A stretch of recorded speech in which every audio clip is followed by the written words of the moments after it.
Ladies and gentlemen, welcome to the circus case. I shouldn't do that. My throat is just now recovering.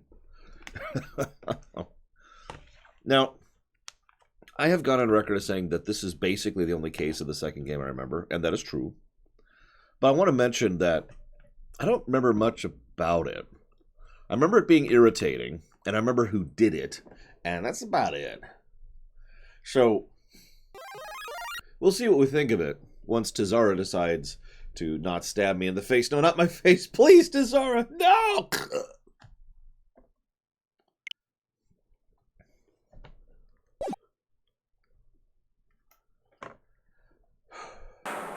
Ladies and gentlemen, boys and girls, welcome to the show.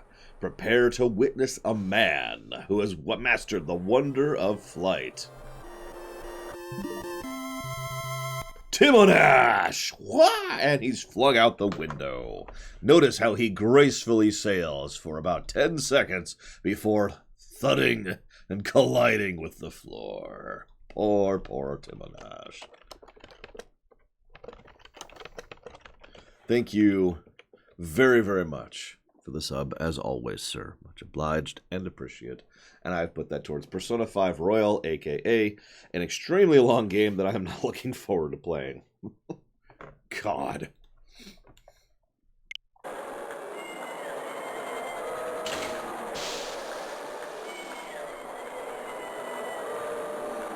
The world's greatest magician. This sounds like the crowd's booing. The one, the only, Maximilian Galactica.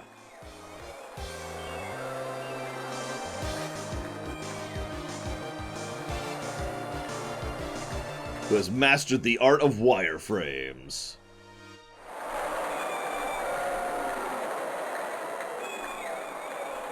Why is there a globe over there?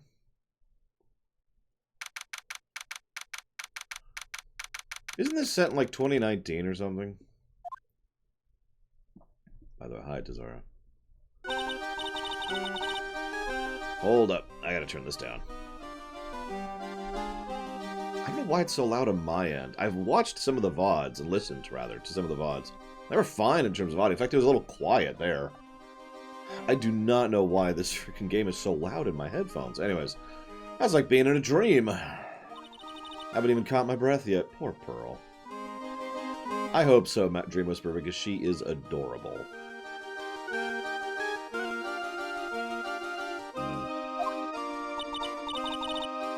It was amazing, wasn't it, Pearl? It was great. There's a dancing bear, and a tiger that jumped through a ring of fire, an elephant that rode a giant ball.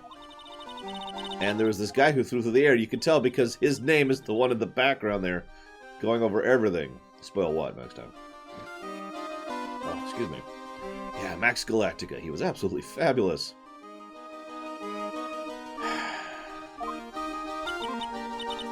What? Max? Max Galactica, world's greatest magician. You can tell because he's got 4 posters over here, and then the main thing over there. Nah, don't tell me, Max. I don't care. I mean, I kind of do. Mr. Nick? Does magic have anything to do with channeling spirits? Nope. See, there's magic, which is what you do, and then there's magic, which is what he does. One of those things is magical. The other, I don't want to call it fake so much as a specific form of trickery. Like, I don't want to be dismissive, because actual good magicians are quite talented.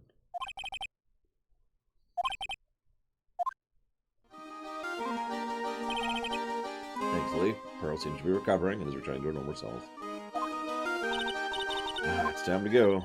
You're right, we can't miss the last train. Pearls, you remember the train? Of course I did. I don't even understand what everyone means by express train. Well, you know what express means? You're going to visit Mr. Nick since New Year's? Maybe. I'm glad you'll get to spend New Year's with your special someone. Please stop shipping us, Pearl.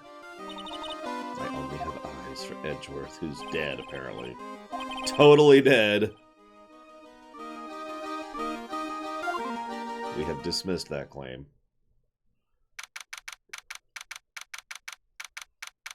I bet you could guess, Baron. Well, today wraps it up for this year. I hope I can finish cleaning up this place in one day. Considering it's like one room. If you can't, you suck. Oh, Nick is terrible. Maya, perfect timing. Oh, speaking of which, 2 rooms! Oh, no! Sorry. I know, not everyone has literally worked as a janitor before. I'm just saying, though. Man up! Yes, Penn and Teller is actually correct. Although, they do irritate me from time to time because they commit what I consider to be the cardinal sin of magicians. They tend to not explain the tricks. So, I only enjoy them when they explain the tricks. The office is a terrible mess. I have to clean it up. What are you talking about? My dirty office. What are you talking about? Nick, you have to turn on the TV. We're here at the Berry Big Service. Oh my god, the Berry Big Circus has become the center of a sensational murder. It depends, Valvedrix. Because it varies, basically. Because sometimes their actual job is to explain the tricks because they are specifically showcasing and dissecting them, and other times they're on stage performing magic. That being said, and I know I'm going to get some hackles for this, but for me, there's no point of a magic trick if they don't actually show how they did it. Like, that's the interesting part to me. Not, oh, goody, yeah, that's neat. So how'd you do it? Because that's all I care about. But when they do explain it, they're really good at it. And they showcase, you know, they go through every single step and they show how they trick you and all sorts of stuff. It's cool stuff. There's a murder. They arrested him. Max Galactica, the murderer. Yep, he definitely did it. This is a lie. I told you, I remembered who did it. In fact, I'm going to prove that because I'm going to spoil, I guess? Maybe I shouldn't spoil. How do I show I know who did it without spoiling it for people who don't know?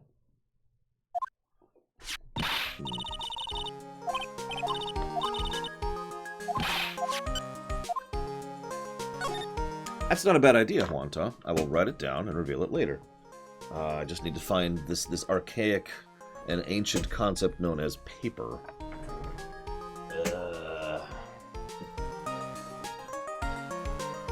Surely I have something I can write on around here.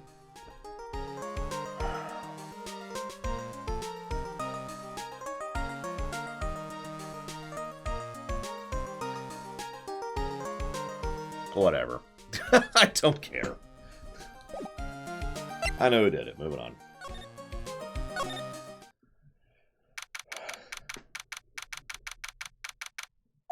What are they talking about? Why did they arrest Max? You're asking the wrong man that one, Maya. Maybe he used his magical skills to deal death with a sleight of hand. I mean... That's... He would never do such a thing. I can tell because he's so amazing. He's the best person in the entire universe. You can tell because he says he is. And he looks like that.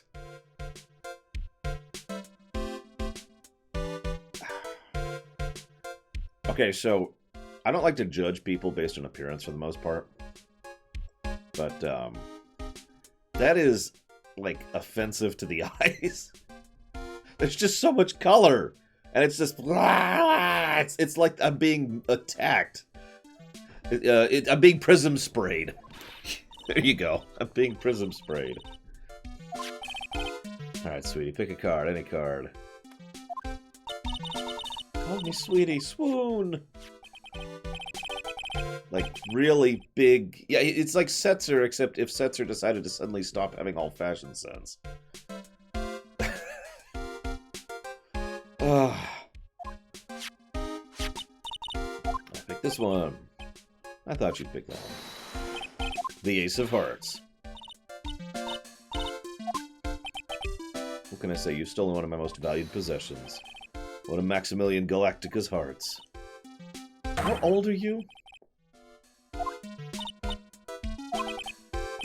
don't want to steal one of his hearts. And you are... Oh, you must be Sweetie's driver. don't have a license or a car. Okay, I'll pick a card. You came to this visitor room to visit me, didn't you? Yes. I'm your biggest fan. I bet he hears that a lot. Thank you so much. Hey, what about my card? Think of it as a souvenir. What's the matter? Why are you looking at the ceiling? I was just thinking about what I should have for lunch. Sweetie, drop Porcupine Head over there. Shower me with your attention, okay?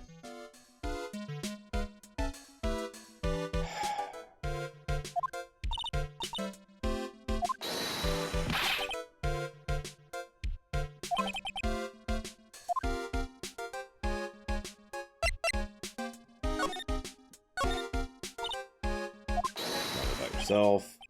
I think we should get to know each other better too. Why don't you come sit next to me? Because there's a big piece of security glass between us.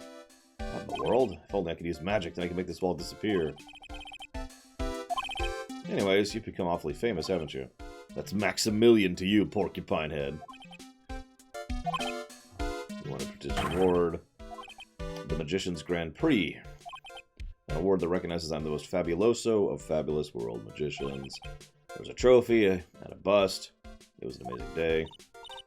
Incredible, isn't it? I'm certified with the greatest magicians in the world.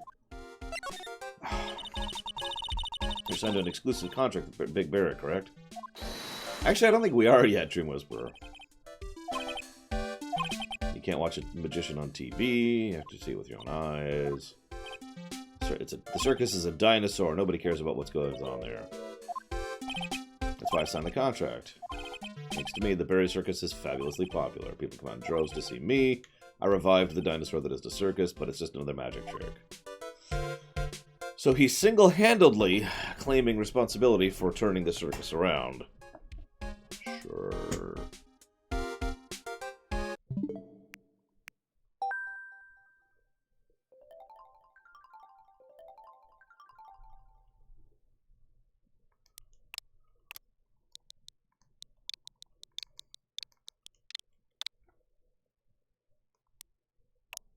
Oh, well, let me see the price.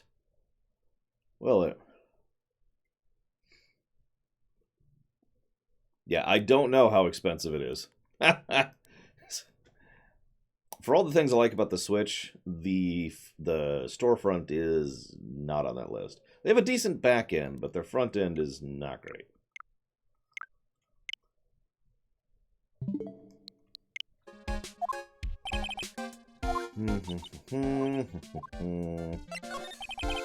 Tell me what happened. Last night the ringmaster was murdered. Someone smashed him over the head, I hear. He was slumped over on the ground. Even though it was the middle of the night, the police presence was fabulous. The police questioned me at length about everything. I was the last one to see the ringmaster before he was murdered. I saw him last evening in his room. Why were you arrested? They wanted me to consult in matters. That's all. Yeah, no, you're the suspect. For the murder, you met with the ringmaster? What'd you talk about? Things that aren't for your ears. Maya, would you please ask him? What'd you talk to the ringmaster about? Nothing, really. You're just having a chat about my salary. I'm the one bringing in the crowds. I think I should be compensated as such.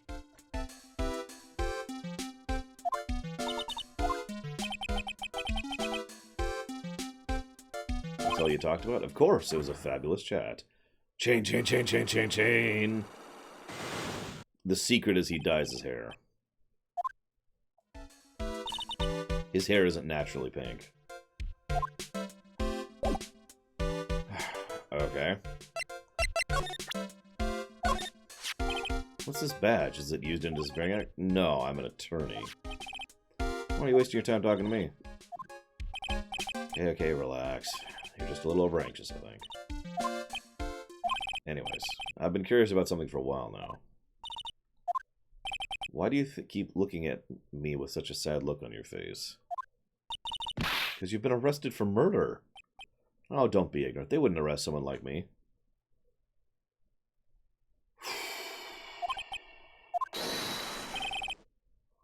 Because I am the fabulous Maximilian Galactica.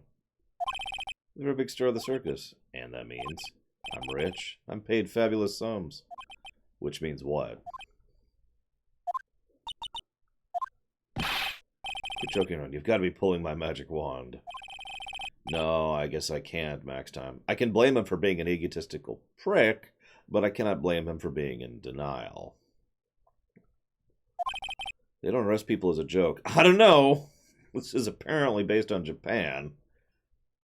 I was actually reading an interview while I was working on the theater yesterday, which was incredibly scathing. It was one of the developers. I forget whom. Don't ask me. And they mentioned how obviously this is supposed to be a parody of the Japanese legal system, but parody in the, no, really, this is actually awful and I hate it kind of a way.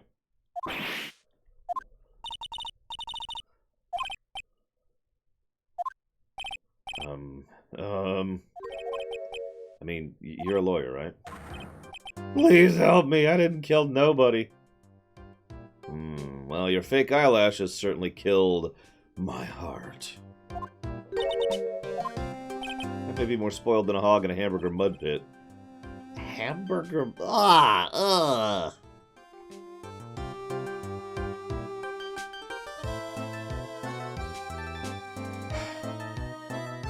Yes, he's the one who ate them. I could never kill someone.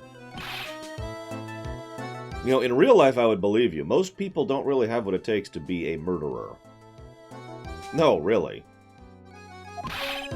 It's actually a psychological thing, where human beings have trouble killing other human beings.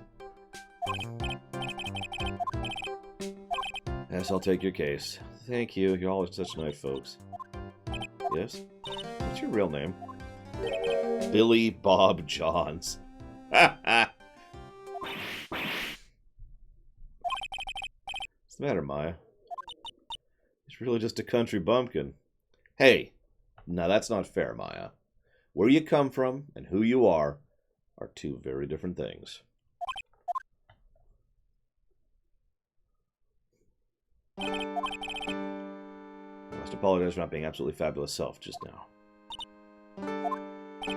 Mr. Attorney, a few minutes ago you took one of my cards, didn't you? It was the 10 of hearts, right? I say you two must have stolen some of my most valued possessions. 10 of Maximilian's hearts. What is he, Link? Alright, let's make this an absolutely fabulous case. The viewers seem to disagree with you, sir.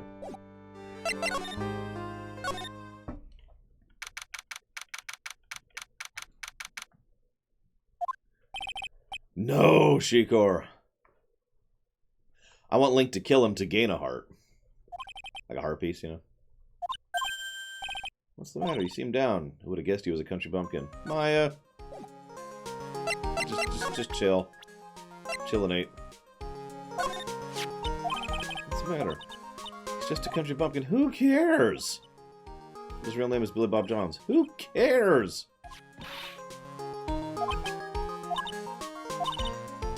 I'm sorry, I don't seem to be getting the problem here. Whatever.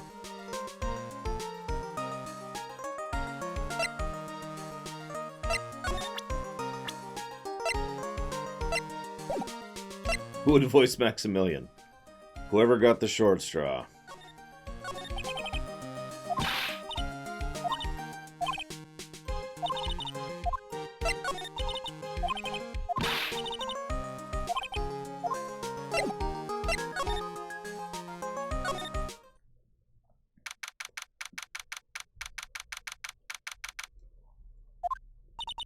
I guess next time. I guess I'm just weird. Like, if you were a country bumpkin and then crawled your way up from that to be this big fancy star, wouldn't that make you more impressive, not less? I don't know. I guess I think weird. Whoops, wrong button.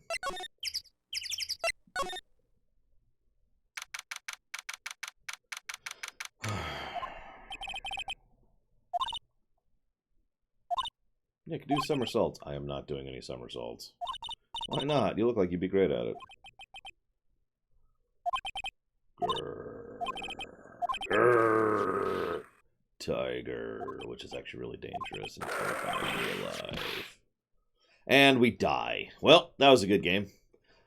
And now the rest of the game, we have to be channeled into Maya every time we... Oh, okay, we're okay.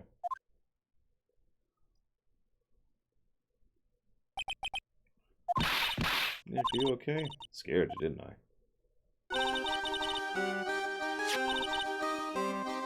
I? She has the same problem Maximilian does. Too much of the wrong colors.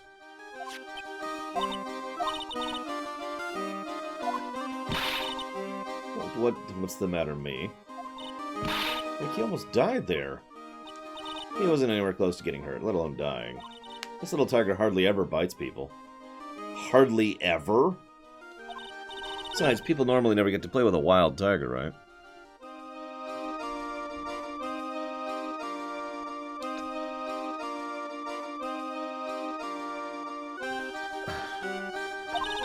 Think about it, you're actually really lucky. You agree, don't you? No. Mega no.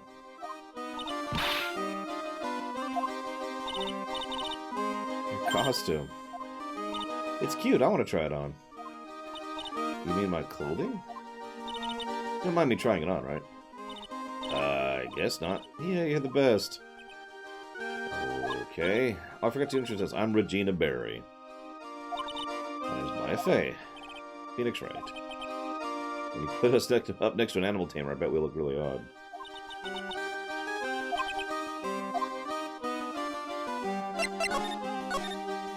So, Regina, what happened last night? You mean the murder? Uh-huh. My dad was murdered.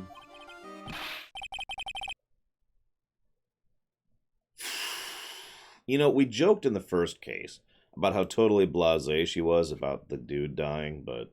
Yeah, I'm starting to think that's just a thing. That everyone in this setting is just like, yeah, they're dead. I mean, shrug, right? So the ringmaster was your father? Yep, he was my dad. I'm so sorry about what happened to him. Why do you say you're sorry? Because he's freaking dead! Anyways, everyone was here practicing last night. Even your dad? Yep, everyone was here. We finished up around 10 p.m. After that, everyone went off on their own. I was the only one who stayed around here. Why'd you do that? I was playing with Regent. Yeah, no kidding, Dream Whisperer. That's when the police showed up. They took me to check out things. Dad was dead. She seems awfully perky for someone whose dad was dead. It's incredible you're an animal tamer. You say so. It has to be really scary. Scary? Why? Regent isn't scary. He's cute.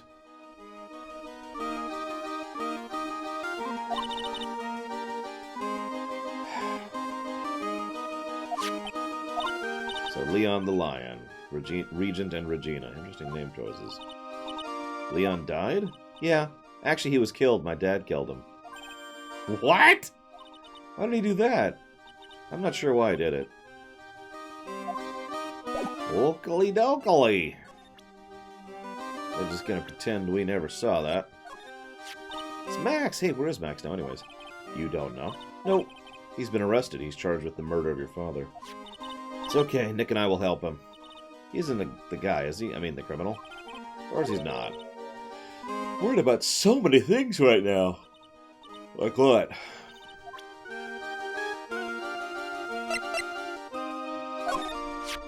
After practice was over, Dad went right to his room. His room? Yep. That door right over there leads to the ringmaster's room. I don't know why, but he went off in his room in a hurry. Wonder what happened.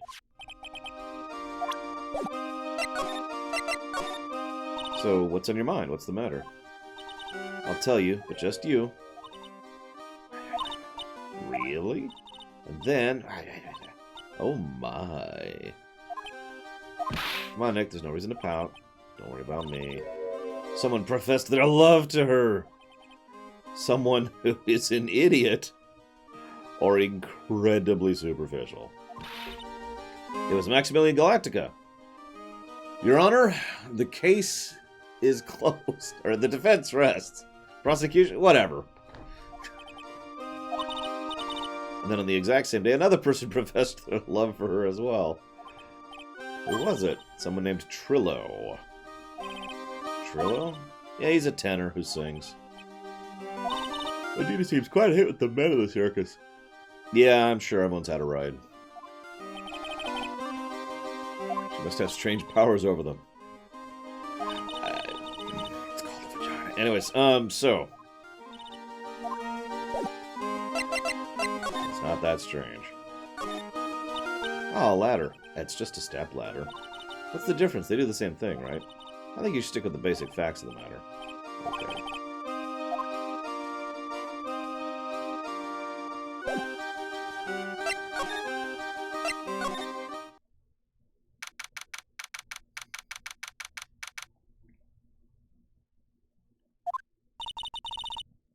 Ringmaster's room. This is where Max met the ringmaster last night. Oh, you Max. I told you I'd keep doing it next time. I wonder what... It's a poster of Max. I want it, Nick. I'm going to steal it from a crime scene. I would fully believe that. But the first thing we're going to do is examine that poster. A lot of posters here, don't you think? There are indeed. So many posters. They aren't likely to miss one, are they? Maya. You didn't even notice I took one. Ah, she already took one.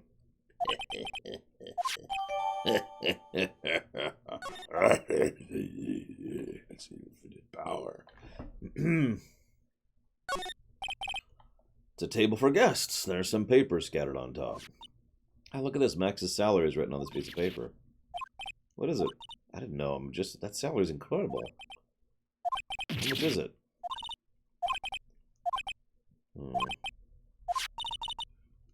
Max definitely got a raise, but this document's dated a week ago.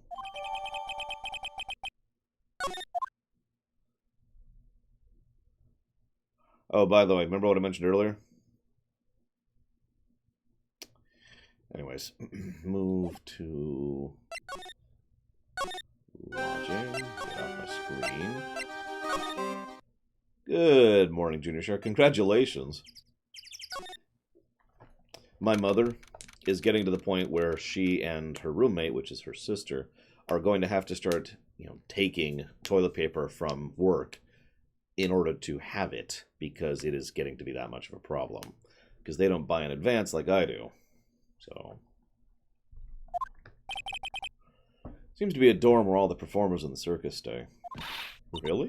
So we might run into the Stoogie clown here, right? He's so kooky. It's actually pretty logical, Kay, if you really sit back and think about it. Some people started stocking up in toilet paper because they didn't have any. Other people noticed they were stocking up in toilet paper, so they stocked up to make sure they wouldn't run out, which meant toilet paper was low in supply, which means every time it comes back in supply, people immediately buy it, because of the fact that it's short in supply, and nobody wants to be without toilet paper.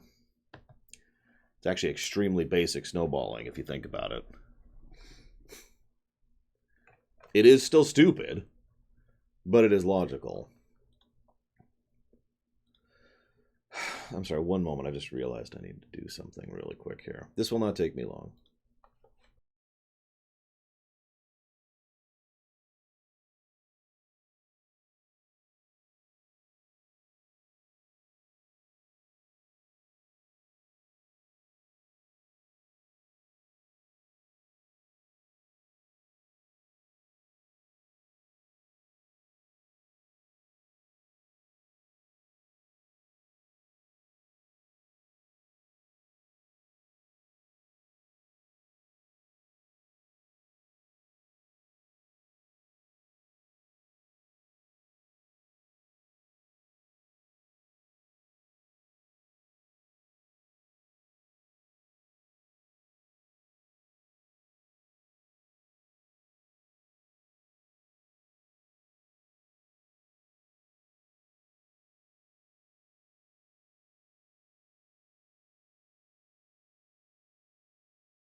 Sorry. I was going to do that this morning. I forgot because I woke up late. I told myself I would, and I'm a man of my word. I need to get a hold of my grandmother and make sure she's doing okay.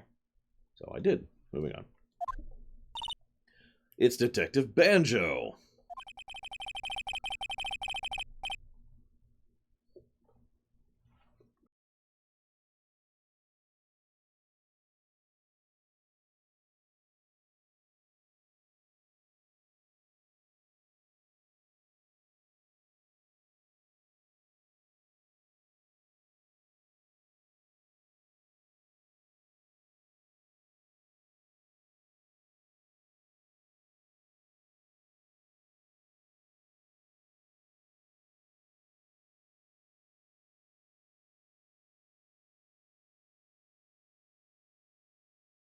The only thing I'm suffering from is frickin' pollen season. Good God. My car, when I went grocery shopping yesterday, completely covered. I had to wash off my windshield just to see. Rather not always be working, but with crime, you don't make your own hours. I mean, I have to be at the circus anyway. I want to see the lion tamer and the tightrope. However, no matter where I go, the show's always the same. Dead body, stage left. That's actually kind of clever. It's a rarity.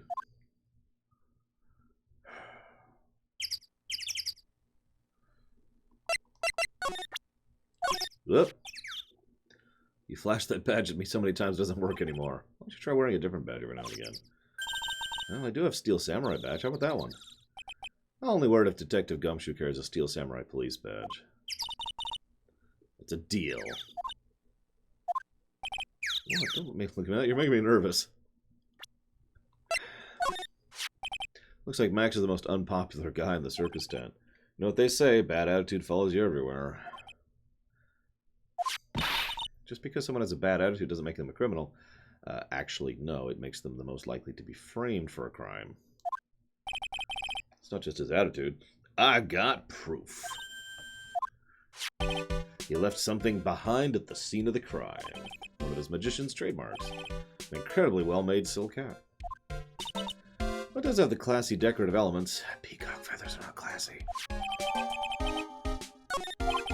Max used a cloak, silk hat, and white roses as his signature symbols. Pretty mundane, aren't they? Who cares if they're mundane? At least they're easy to understand. Stay on nerve. That's what he said. The eyewitness. Tell us about the eyewitness. So about the eyewitness. Oh, you know I'm not going to tell you about that. That's the prosecution's trump card. Oh well. Oh, I just remembered. I forgot to mention you two are barred from entering the lodging house. Why was that? No reason. Just something I remember to tell you. Must be because that's where the eyewitness is. Let's go there. Don't you dare. You know who will be the prosecutor in court? Yeah, Franziska. She isn't going to hit me with her whip again, is she? What do you have to worry about? You only have to see her in court. When she shows up at the precinct, the sound of that whip never ends, pal. Detective, I'm sure she's really interesting and all, but there's someone else I'd rather talk about. Like who? Mr. Edgeworth. You know, Nick's true rival. What in the world happened after I came back home? Went back home. You haven't heard what happened to him? Nick won't tell me. To be honest, I'm not at liberty to tell you either. Let's just say he's not around anymore. Nick, what does that mean? Exactly what he said. He's not around. Edgeworth is gone. Don't say his name again, okay? Jeez Louise, Nick. My one true love has passed on. And is totally dead. Sorry. Ringmaster of the circus was murdered, wasn't he? Yep, last night around 10 p.m. He died outside in the cold. Pretty sad way to go out if you ask me, pal. It was rather cold. So this is the scene of the crime, pal. Body was found over there. Right about where you're standing now. Nah. Actually, I've been thinking about this. I have a feeling that Wright actually believes Edgeworth is dead, which would explain his attitude a lot. So it'll be curious when he finds out he's not. See how he reacts, you know. Excuse me, do you happen to mind telling me what happened to the victim? He was killed by a blow to the noggin. It's pretty clear cut as far as murders goes. He was discovered quickly. But there's just one thing that doesn't fit. There's always something that doesn't fit. Yeah, that's because that's kind of how this works. Footprints.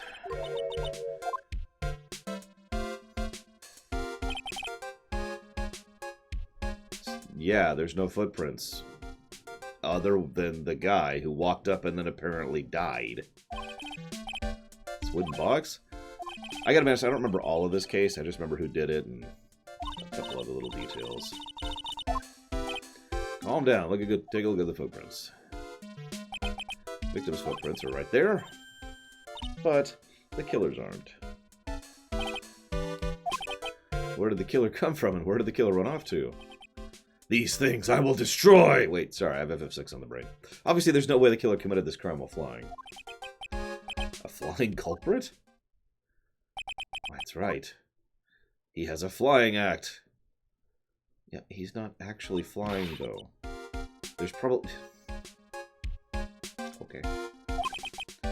Flying is possible. To the hollow laugh, pal. I meant nothing by it, pal.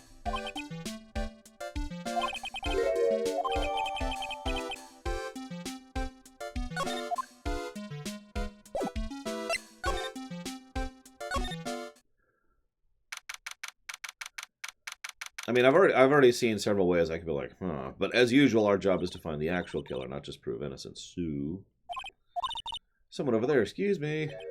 Who the heck are you? Sure is a quiet one. Excuse me. Me? Yes, you. You work at the circus, don't you? No, I'm just your everyday average Joe. With that kind of bow? I got nothing to do with what's going on here.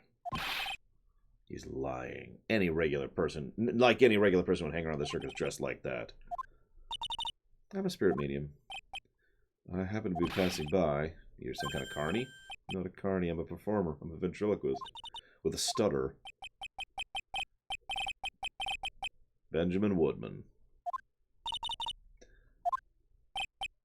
That's right, but everyone calls me Ben. So that's your alias, right? I believe they call it a stage name or a moniker.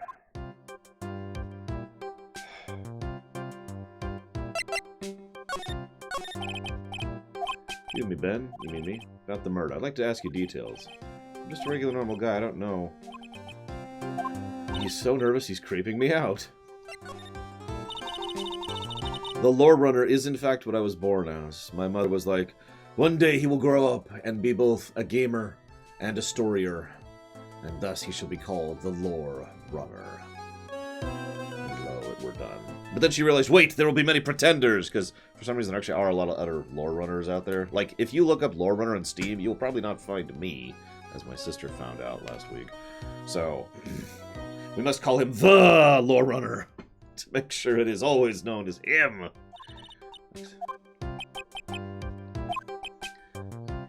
Maximilian is not just very nice. Now, Arshan Guy is a character in a story I wrote.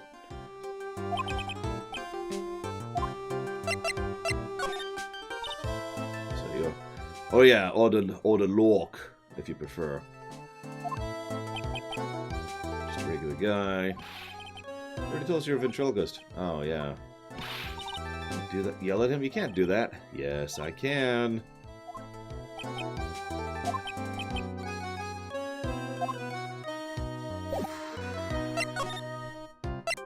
No, my evil twin is named Data, just for extra, irony value.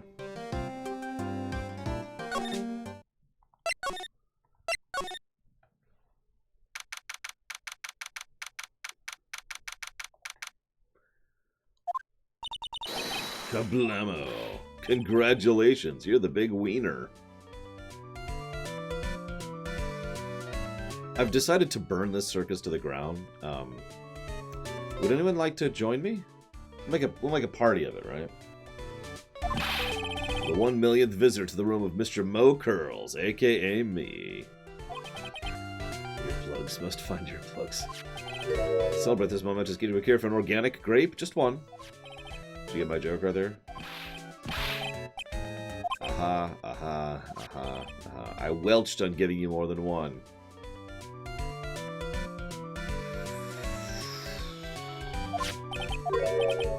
It was funny. It is your duty as a human being to laugh. Okay.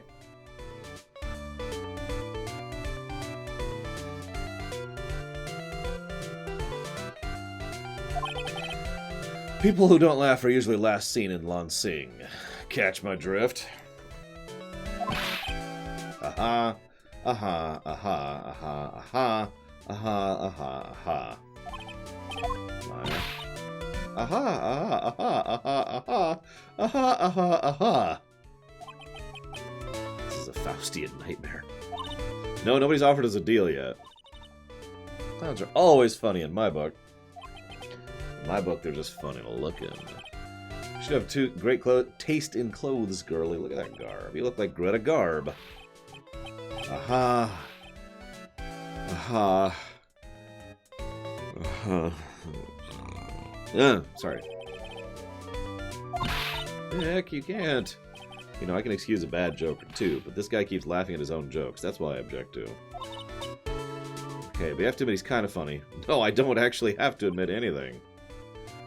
I don't have to admit that because he isn't.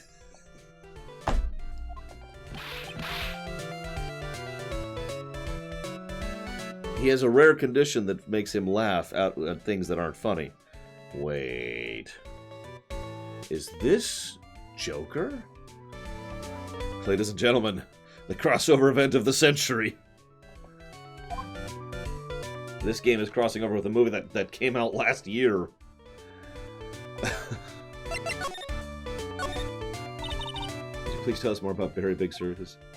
It's a very big story. You sure you got that kind of time? Circus has been in business for 20 years. We performed under the guidance of ringmaster Russell Berry. 20 years, wow. Working in the circus is never easy, especially nowadays. With movies, TV, and bowling, there's too much competition. No, hazardous. But I am aware of the premise and the plot and the inconsistencies and the fact that I should never watch it. I love it too. That's why I've been here for 20 years. Work hard to keep the show running. No one sends the clowns in on us. Think you just made a joke. Laugh. Har. Har. Har.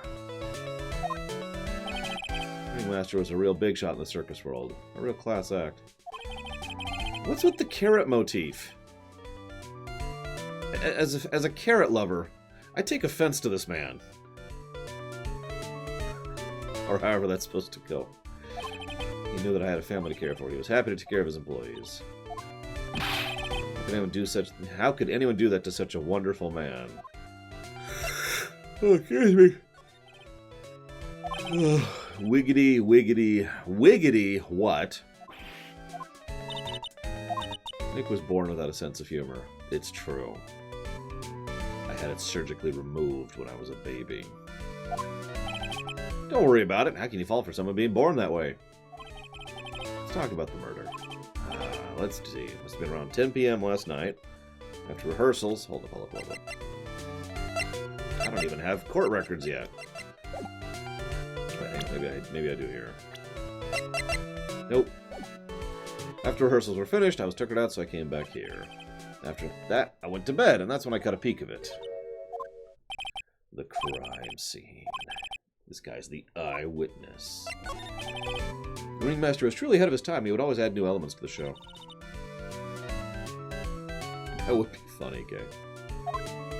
When you've been a performer for a long time, your act gets a bit stale. That's true. I've been stale for years at this point. I realize that even my act can get a bit long in the tooth. Sometimes my joke can be a little old-fashioned. That make-believer takes things too far. The magician, the one who thinks he's all high and mighty, had the gall to say, "You're one of those funny types, right?" What does he mean, one of those? What joke's on him now? On him? Yep, he got on everyone's nerves. The day of the moida. Go ahead. Nope, no way, just forget I said anything. Yep, I'm as stale as old bread. That is absolutely true.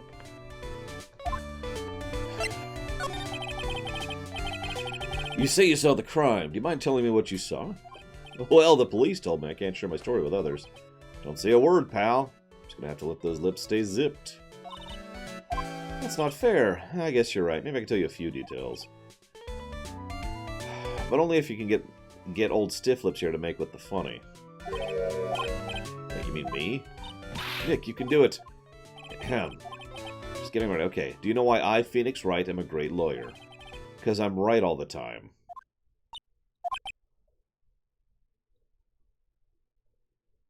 That was funnier than any of your jokes, pal. Don't give me that look.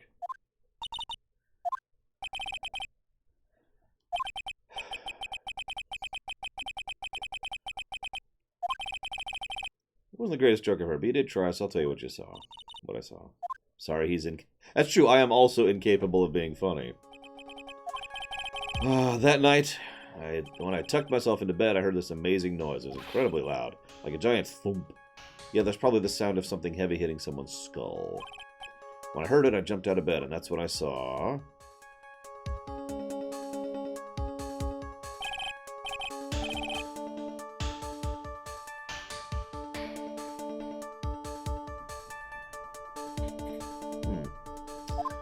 Okay. Without a doubt, it was the magician. That's all I saw. But it just proves how terrible that man actually is.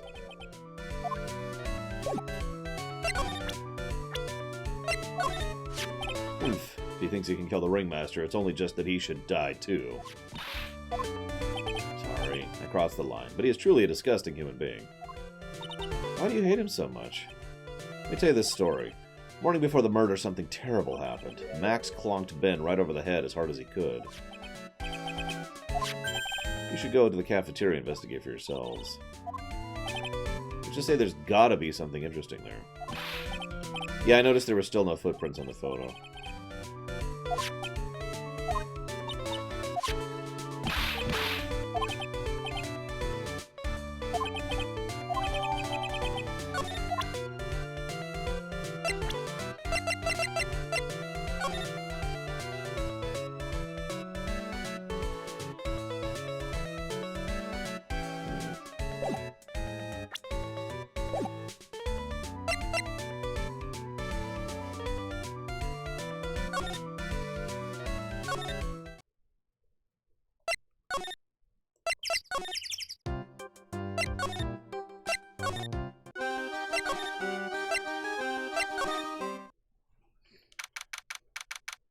Keep our cafeteria clean. I don't think anyone pays attention to that sign. I've never found clowns funny, but I'm not really into slapstick in general. I never have been, even when I was a child. Slapstick and gross humor have never actually been funny to me. They didn't have time to clean up after dinner because of the murder. That reminds me, what was it Mo said? Said yesterday morning bed clonked him over the head. There's gotta be something here. What's gotta be interesting? Well, maybe it's that. It's a juice bottle. A broken bottle in the middle of the floor. Doesn't mean anything. There's gotta be something interesting there. Believe it or not, I never was into the slapstick in Looney Tunes. Don't mistake me. I will acknowledge the historical significance of Looney Tunes. I'm not trying to disparage it. It's just, I never found it funny. I usually found it more funny when they would do clever stuff. So you have the bottle.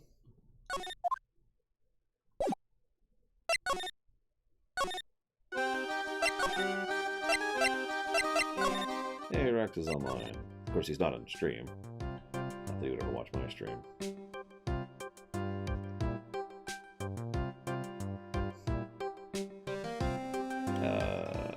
Oh, duh. Detention center.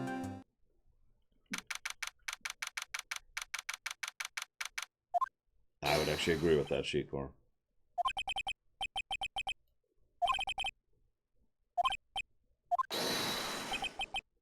I will admit I am a fan of some of the classics of humor.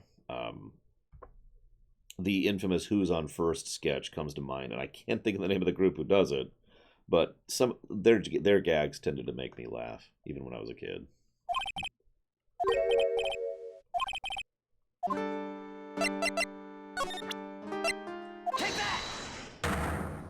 Abbott and Costello, thank you.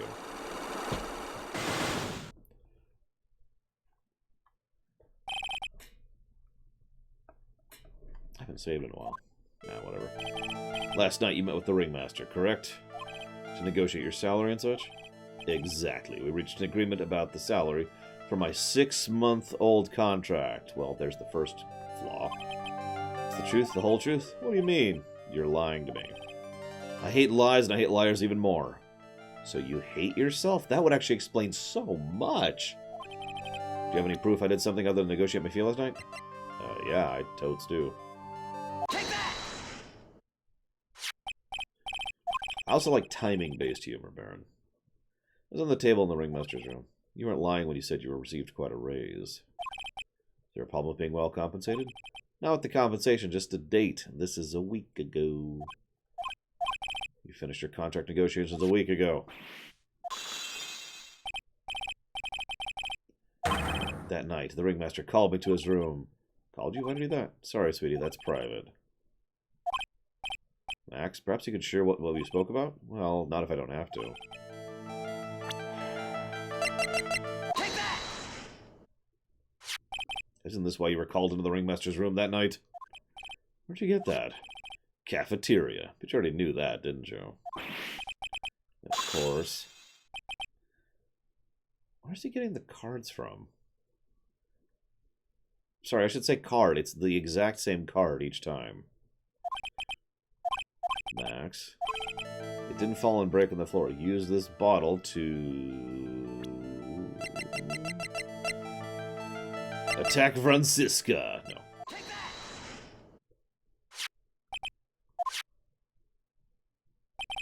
You nailed him over the head with the bottle, didn't you? And that's why you got called in the ringmaster's room that night. You might as well be his magician. No, I just have the magical ability to tell that you're deceiving me. Good morning, Sierra Mike. That would actually make a lot of sense, Chico. Okay. So. Truth is, yesterday morning during breakfast we had a run-in. You had a fight with Ben? You could put it that way. Why did you fight with him? He seems like such a quiet man. We fought about my sweetie pie. You mean Regina? That ill-bred creep told my sweetie pie princess that he was in love with her. Did you put up with that? Where do I begin, sir? You talking about the same Ben? Told that he was in love with you. You sure this is Ben we're talking about? All I can say is he made me mad and I had to tap him on his head hard. That's when the ringmaster called me and I realized it was my chance. My chance? That's when I had to get to this room and laid it all out on the table. I asked him to let me marry my sweetie pie. The ringmaster told me it sounds good to me. That's why my sweetie pie is my sweetie pie. She belongs to me. I'm the one with the money. Ergo, I'm going to stop now. Since Ben has caused me so much trouble, I realized I had to shut him up. So I killed him. So you killed Barry? No, I killed Ben.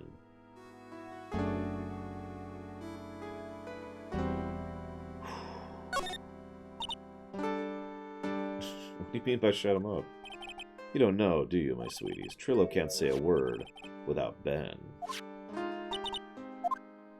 The puppet. The ventriloquist puppet. His real name is Trillo Quist. Oh my god! Ventriloquist? Really? The puppet doesn't talk. I know. That's why I hid it. Before the police came and took me away, of course. If that puppet started flapping off at the balsa, I'd be screwed. You hit him? I mean, the ventriloquist puppet? No, I hit ventriloquist puppet. Where'd you hide him? What? You weren't thinking of trying to add him to my defense, are you? Well, Ben does seem awfully lonely without his puppet. Fabulous. That should have taught him a lesson. Daring to think that he can be emotionally attached to someone who belongs to me. Okay, he's in the ringmaster's room. You don't mind going there and getting Trillo for me, will you? No problem. Thanks, Max. You know, I can't stand to see my sweeties in a jam. Oh my god, this guy.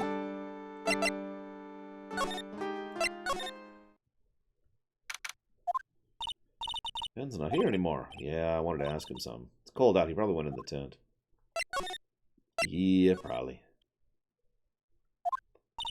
What do you think?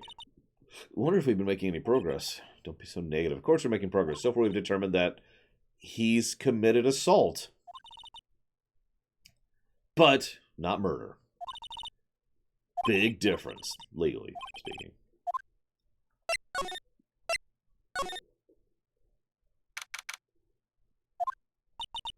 Same as always, big mess. This is actually one of the least messy rooms that we've seen in this area so far. Will you just stop stealing posters? You know, I already got one of these posters. You mean you stole one of the posters? Yeah. Let's focus on what Max told us.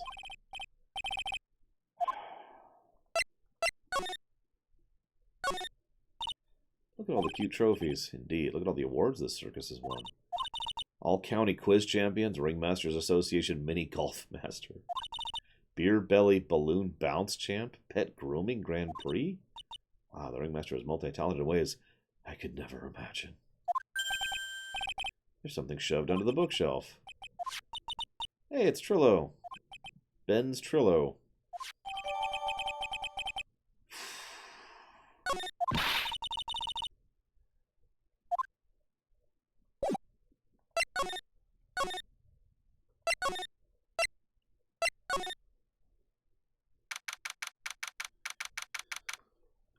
So,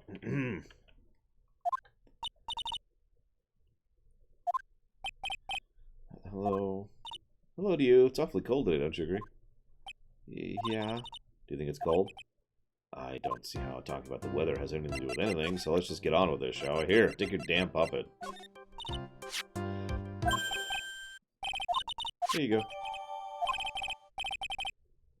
I'm sorry, I can't... We've already seen the Joker, and now I'm seeing the ventriloquist. I can't remember what he was actually called. Do you remember the Batman villain? The guy who's this really shy, introverted, can't talk guy, but then his puppet is a frickin' mobster who shoots people.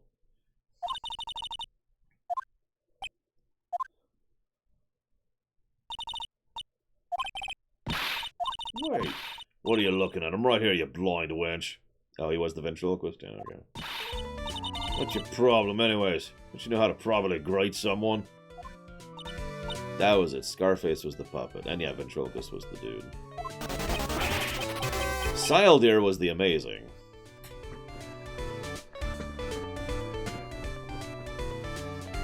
And thank you very, very much, Sildear. Appreciate and oblige as always, even though I need you to record one more line for the theater that I know of. Thank you. If you know where you want to put that one, please let me know. Otherwise, I'm going to sick the ventriloquist's puppet on you, and I don't think you'd like that. There's me down here. I told you on Discord, Salder. I don't know what it is right now. If you really need me to go check right now, I'll go pull up Discord and then look. That's a request to you, sir. Learn some manners before you just blurt out my name. Try speaking to me again, but this time with proper respect. Okay. Where's my hammer?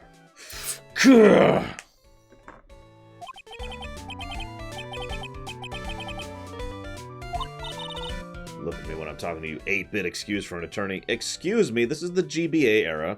We are 16-bit, thank you very much.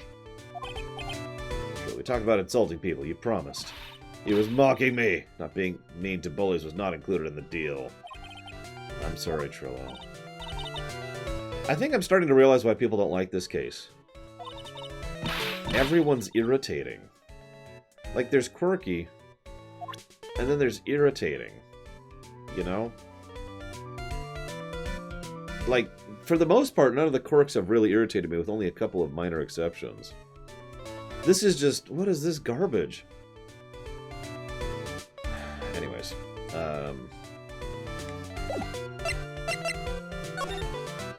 So what happened? Talking to me? I said you talking to me? Well, I gotta be the only one here. Go ahead. Make my day. What are you talking about? You mean the one where they offed the old man?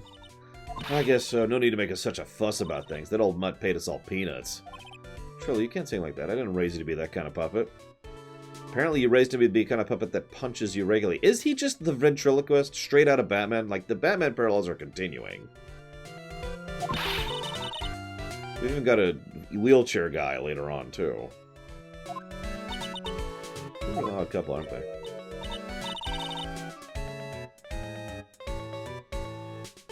Okay, Graham's got clobbered over the head. Let me lay it out for you. Pay sucks, the clown sucks, and my partner has his hand up my pants. Your partner, you mean bed?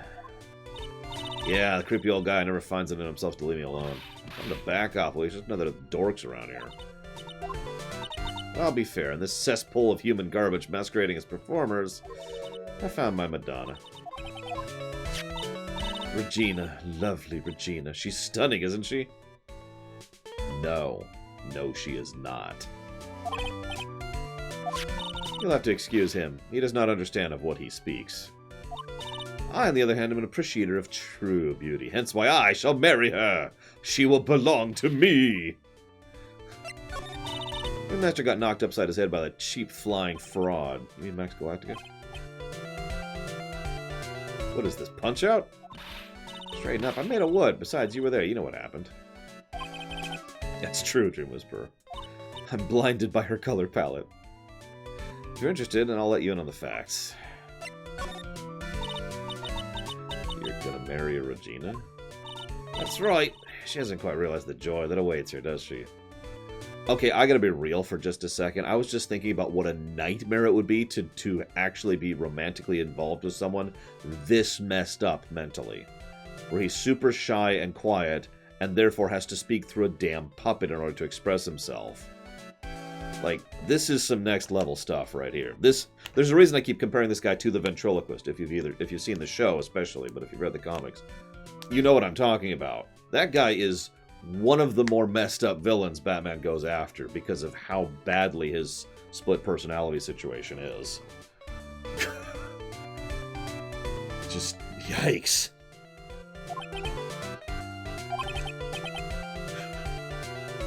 I don't care. It's my choice, not hers. We're getting hitched. What is wrong with you?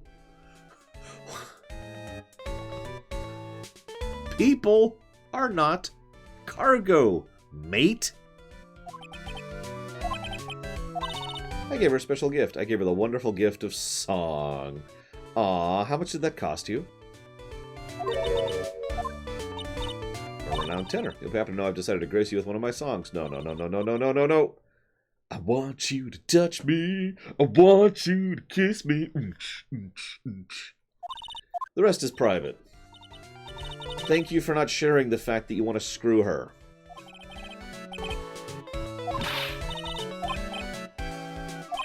Now the Trilo's here. Does it mean you can talk normally now? Hey, buttface. Must be looking forward to tomorrow, aren't you, Mr. Ambulance Chaser? You know, it's time to get rid of that pesky magician once and for all. Enough jibba-jabba. Let's get to court already.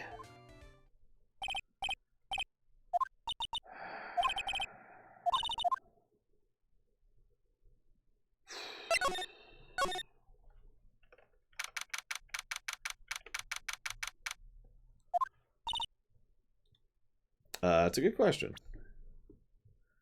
I noticed that. Alphatrix. She is 16.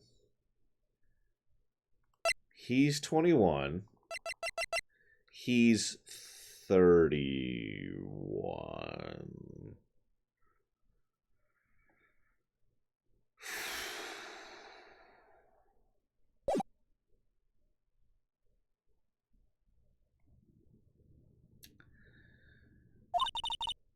What in the world happened with Ben and Trillo?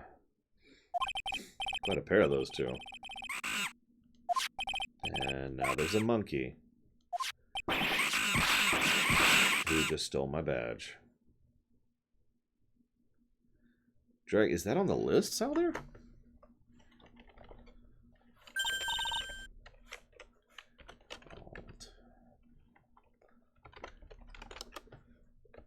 It is! Holy crap! I didn't even realize that was on the list. Dragon's Dogma it is. Thank you again, Saldir. I mean, we've called a parrot to the frickin' stand at this point, so whatever. Oh, the monkey stole my badge. Oh. Get your paws off me, you damn dirty ape. You know how Pearl is, like, adorable, and Emma's adorable, and Maya's okay. What's the opposite of adorable? Because that's what she is. Like, you know what I'm talking about?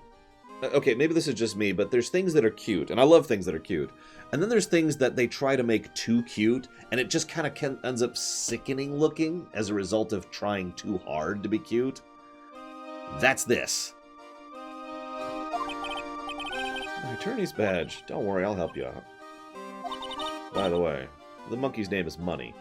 Money the monkey.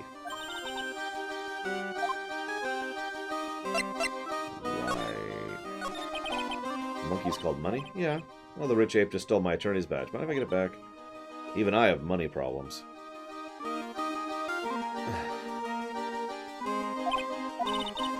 Whenever Money sees something shiny, he takes it back home. That's pretty funny. No. No, it isn't. I think here's your best bet. You should probably ask Uncle Mo. He might know. You don't know? Well, Money isn't exactly someone I'm in friendly terms with. He's not really the kind of animal I work with, even if he does need taming. So why don't you tame him as the animal tamer? Can you mind telling us a bit about Ben? Ben? Oh, you mean the guy that's always hanging out with Trillo? Please tell me you're not actually this stupid. He was there when Trillo told me he was in love with me. Trillo told you he was in love with you? Yes, he did. Kind of cute, don't you think? He's made of wood. I want you to think about the practicality of that for 1 second, and then I want you to think about splinters for a second.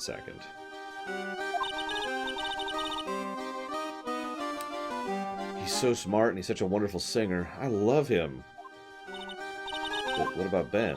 What about Ben? He's got nothing to do with me loving Trillo. Yes!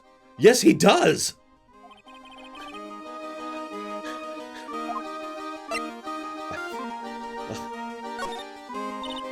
Regina, you were proposed to, weren't you? Proposed to? Nope, that won't be for a while.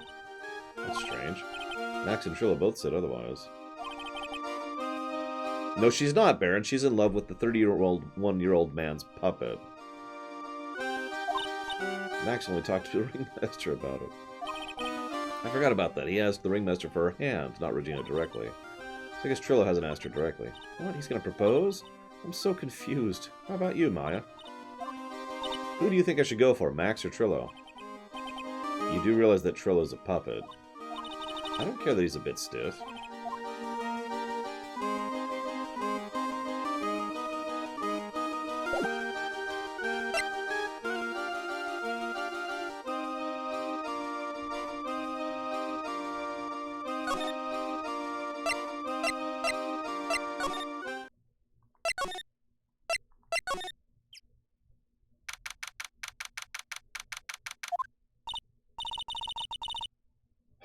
Honestly, I'm kind of with you, Mortal. As much as I am making fun of her, I gotta get all my snark out. I didn't snark the last case at all.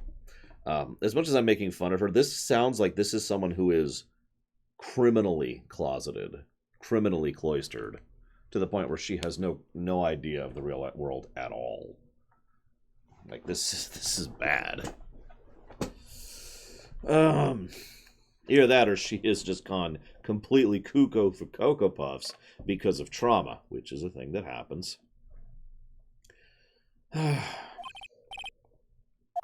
Yeah, Pearl, but remove the adorable and make it worse in every way. Of course, Pearl's only 8.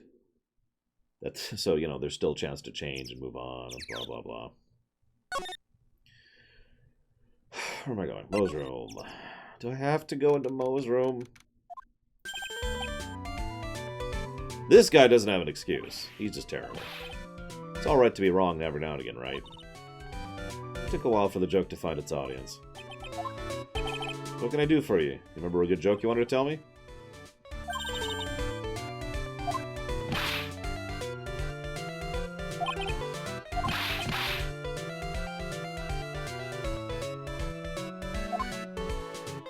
I'm not reading that out loud under protest. Even I have a limited tolerance for bad jokes, and I'm the king of dad jokes. It's about Regina, such a pure innocent child. I don't know if I'd agree with that statement. She was born and raised in the circus, you know? But that means she doesn't really know much about the world outside the big top. You don't say! Sounds like Pearl. For her, every child's dream of the circus is her everyday reality. She lives in a dream world. She sees dancing wild animals, men flying in the air, and one very funny clown every day. Objection! Your Honor, I have proof! Conclusive evidence there's a contradiction in your statement. You insist that you are, in fact, a very funny clown. But if you check this document right here, I think I'll prove that you are extremely unfunny! Funny thing is, all that seems normal to her because it's her everyday life. Don't ask me if reality is a good or bad thing, though. Bad thing, bad thing, bad thing. You ever heard of a monkey named Money? Oh, yes, Money. He stole my attorney's badge. Well, Money does like shiny objects. It makes sense he'd swipe your badge. But under no circumstances can you chase him. I know, right, Deer? I can't frickin' believe we missed that line. You don't want to get involved in any monkey business, right? Exactly. Enough joking around, though. Money isn't considered a member of Regina's family. Who does he belong to? I'll be happy to take you where his owner's staying. Right now? Of course, shall we go? Yeah, let's go.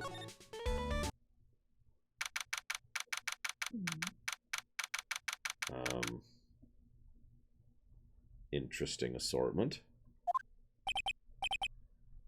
It's blank, Your Honor. This is it. What's wrong, Mr. Wright? I can't breathe. Don't be such a wimp. Only had to climb 2 flights of stairs. Seriously, dude. 2 flights is nothing. For me, and I have a bad leg. This is Acro's room. He's an acrobat. Get it? He had a brother named Bat, by the way. I don't think it's to be wrong to assume that Phoenix's stuff is over there, too. Just be careful to make sure you got the right stuff. Thanks, Mo. Yeah, the Batman parallels continue.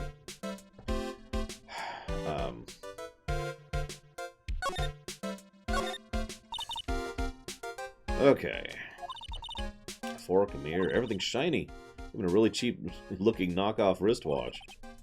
It's a trophy. A really heavy trophy. And the badge. What's the matter? Yeah, check this out. It's a ring. From T to R.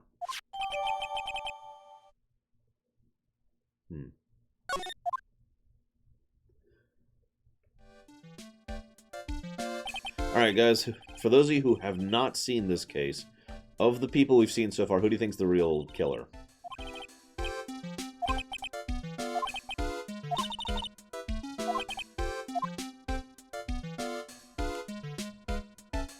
Like, I could see a strong argument for Regina, but not like in a murderous evil kind of way, more in an innocent, doesn't understand what death is kind of a way.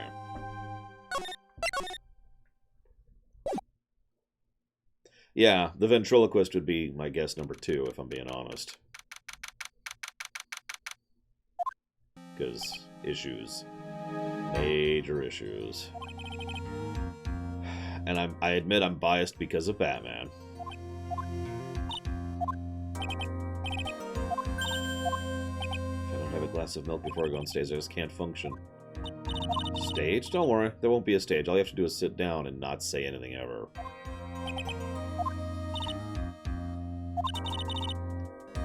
Really nervous. I mean, yeah, they're going to execute him and or sentence him away for a year, then execute him. You don't think I should fly, do you? You know, you've got to make a good first impression. When I enter the room, maybe I could fly in and warm up the crowd a little. Do you have your gliders to do that trick? I can't be having you flying around the courtroom. It just wouldn't be right. Imagine if you hit someone. Why don't you try flying into the courtroom? Oh, for God's sake, I hate this guy. Yeah, he is by far the most normal of this group, and that is just weird. He is merely egotistical. the sound of that dashing young lawyer flying fabulously. Right, don't.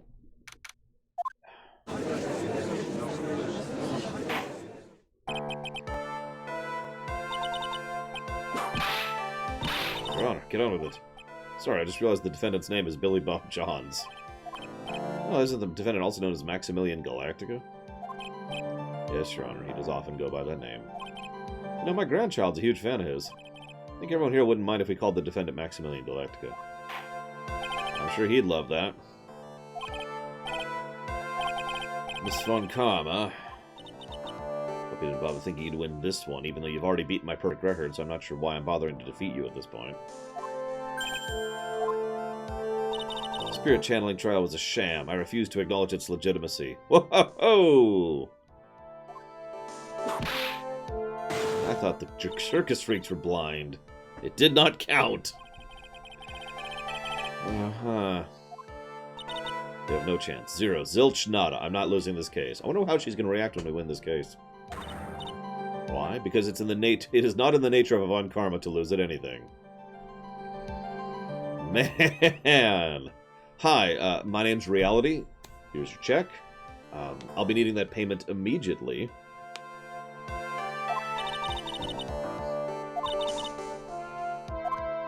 I'll show you the textbook procedure for proving how absolutely guilty you are. Me? Guilty? Ah! What are you talking about? It'll be my ultimate revenge. But it's not like he'll bring her dad back. There. Opening statement complete. Let's hurry up and wrap up this waste of time. I mean, yeah, she's only 18. And she was shoved into law before she was 13.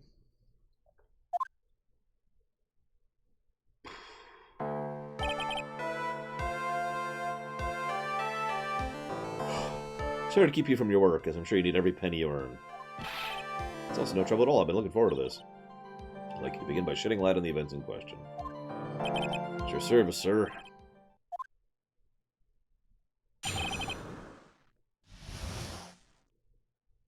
The night of the crime, snow was falling until 9:40 p.m., making it extremely cold. All the circus performers were gathered on the big top, practicing their routines. Practice sessions broke up around 10. The murder itself took place at the plaza in front of the lodging house at 10:15. The victim was found bent over a wooden box, dead as a doornail. Cause of death was blunt force that snapped a vertebrae in his neck. Ooh. Yikes. Beaten to death. Here's the autopsy.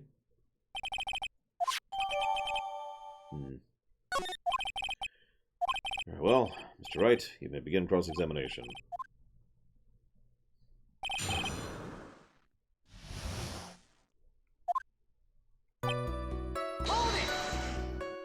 Let me ask you about the snow.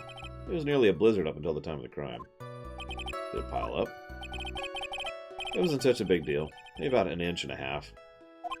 Snow froze in place and stayed on the ground until the next day. I need to take a look at that court record. Mr. Gumshoe, what were the members of the circus doing at the night of the crime? When you say all the performers, who do you mean? Everyone but the dancers and staff. Regina the Tamer, Mo the Clown, Ben the Ventriloquist, and of course the defendant, Maximilian Galactica, and his victim, the Ringmaster. Oh, I almost forgot Regent the Tiger was there as well. Out of curiosity, what about the circus monkey? When I was investigating yesterday, he happened to snatch my wristwatch. I'm sorry. You're welcome to file a police report after the proceedings. Can we charge a monkey? Oh god, actually there's so many ways I could take that joke, but let's move on. Practice session broke up around 10. After the practice was over, where did everyone head off to? Regina was playing with the Regent, while Mo went back to his room tired from work.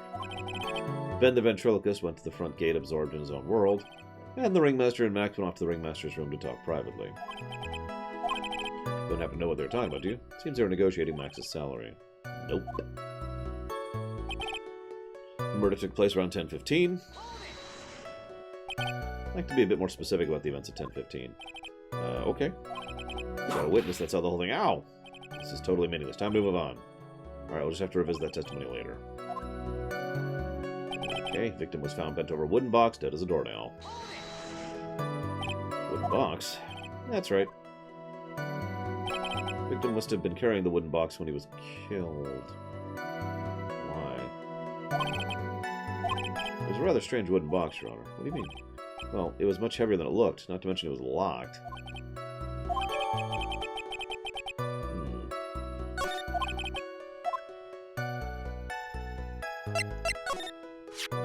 Do you mind telling us what was inside the box? Well, when we found the box, it was locked tighter than Fort Knox. So we took it back to the station and cracked it open. All we found inside was a little bottle. What is in that? It's like what it looks like. It's a condiment bottle. What's inside the bottle? Pepper. Black pepper. That has some sort of special meaning. Nah!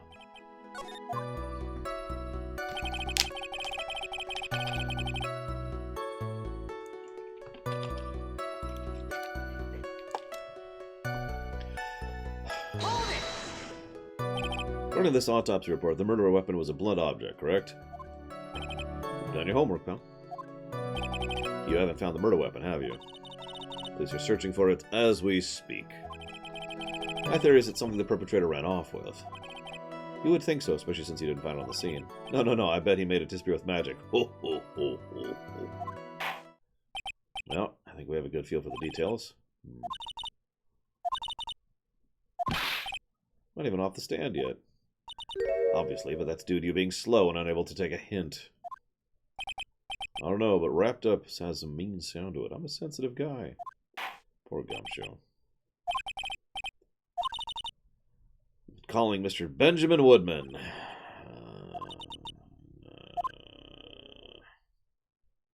Of course. Please state name and occupation for the record. My name is Triloquist. I'm employed as an operatic tenor. Excuse me, the witness calls to the stand Mr. Benjamin Woodman, the ventriloquist. My robe must be cutting off your circulation. I said I was a singer. Maybe you don't believe me. Fine, I'll grace you with a song. I love sex so very much. Decided by a judge, dressed up like a woman. Well, what do you think? Had a good rhythm.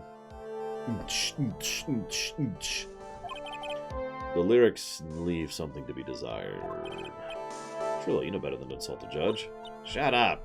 Just look at your nose. You would think they'd have the sense to fix it. So ugly, I want to punch you in the face on the off chance swelling will help. You know your nose is the reason you'll never be an A-list star.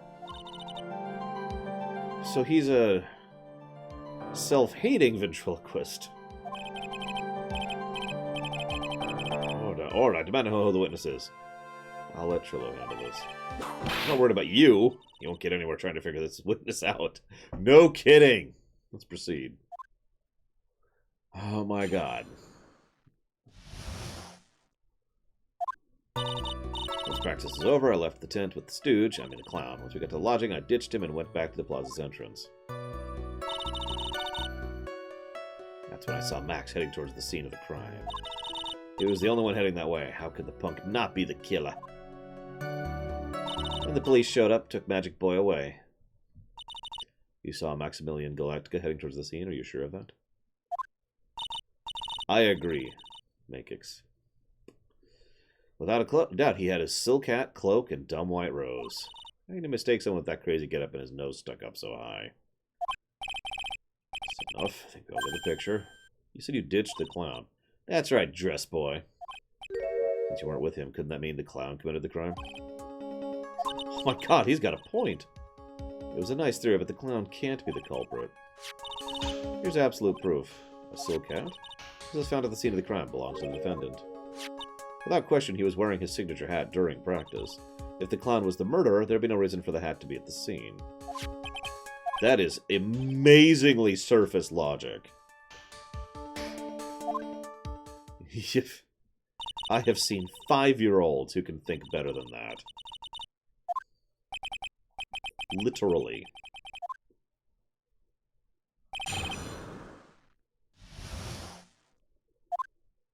Once practice was over, I left the tent with the stooge. The clown, you're talking about Mo? Of course I'm talking about the old fart. He's so pathetic I can't stand him. Just a little bit of exercise and his makeup is running all over the place. Hold up. Oh, wow, he's 46. Once practice is over, he was 9/10 of the way to keeling over for good. Poor guy. We didn't have any choice, so Ben took him back to his room. When it comes to being a first-place loser, that guy's ahead of the pack. Once we got to the lodging house, I ditched him and went back to the plaza's entrance. Why the plaza entrance? To do some thinking. It was awfully cold out that night, especially with all the snow around. Wouldn't thinking in your nice, warm lodging house have been a better idea? Mr. Phoenix, right, I think you should leave the witness thinking to the witness. But I'm a good thunker. At least my teacher said I always was. That's when I saw Max heading towards the scene of the crime. Damn it, G-Car. I can't believe I get that. Are you sure it really was Max Galactica? Of course I'm sure. How could you mistake someone wearing such a snobby three-piece getup?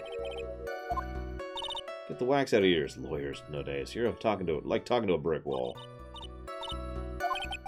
Silk Cat, Cloak, White Roses, thank you. Nick, I think you should put a little more effort into preparing your questions. Apparently no, I'm an idiot. He's the only one heading the way. How could he not be the killer? You saw Max and only Max, right? That's right. That makes him the killer. There's only one person heading that way that night.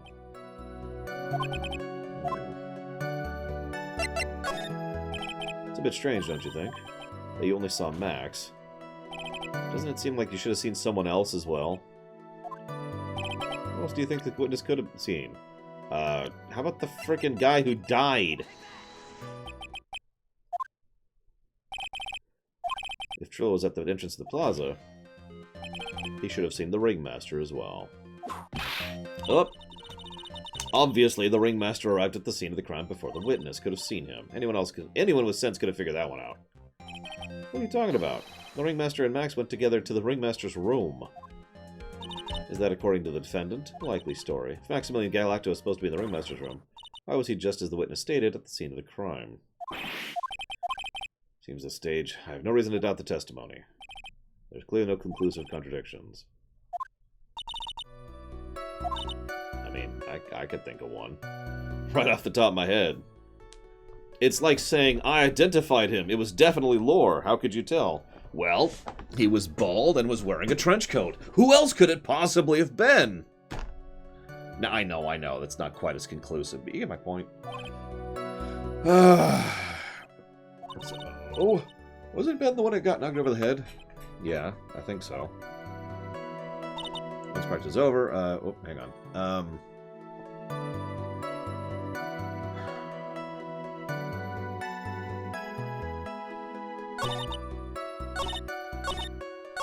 There we go.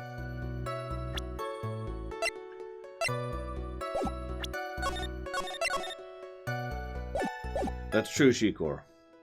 He was carrying his Lich King sword. Okay, that's a little more incriminating. But only a little.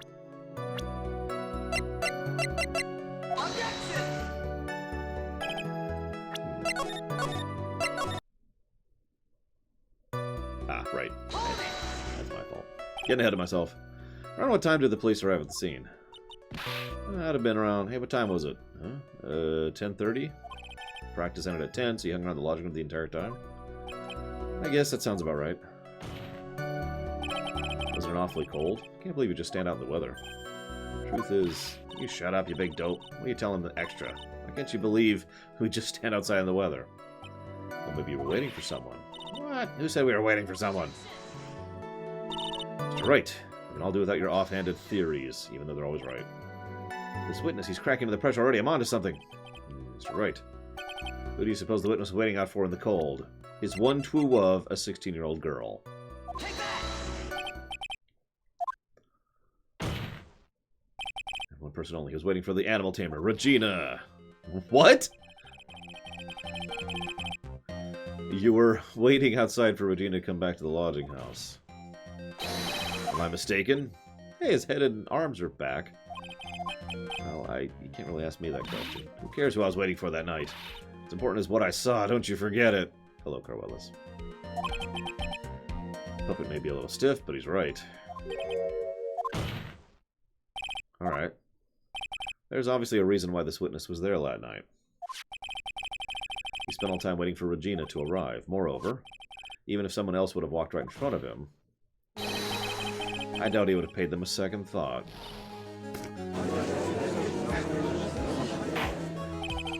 Makes sense. What'd you just say? The witness saw the defendant at the scene of the crime. However, he did not see the victim on the way to his eventual demise. If you accept that, then you must accept there's a high likelihood that he could have missed someone. Ah! Absolutely no proof the witness was waiting for the animal tamer. I guess you got me. Alright, alright. I'll spill the beans for real this time. Oh my god, these people. It's true, I was waiting for Regina. Don't volunteer things. Mr. Quist tells the truth, the whole truth, and nothing but the truth. I was waiting to propose to her.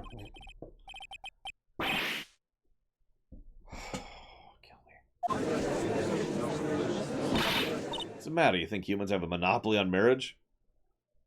Yeah. Yeah, I kind of do. The matter of puppet marriage is not under review in this case. You're the judge? I mean, look at your horrible outfit. Thanks to your bumbling, my perfect plan is not so perfect anymore. Now we have to waste time getting to the bottom of some silly proposal by a puppet. That could be Shikor. It's like Elwind. Elwind lies in court all the time. Like, just the other day, Elwind went up in court and was like, hello, I am Elvis, and I'm secretly an alien, and I'm going to kill you all. And only one of those things was true. Thank you very much, Elwind. Very much obliged, and appreciate the sub, as always. If you know where you want that one to go, as far as increasing priority, please let me know. And it shall be done. Don't be so surprised I was going to propose to Regina. I even had something to give her. Kept it in my pocket, waiting for the chance to propose. Of course, I also had it in my pocket the night. It was a present for her. In the end, I wasn't able to give it to her, so I've still got it in my pocket. No, you don't.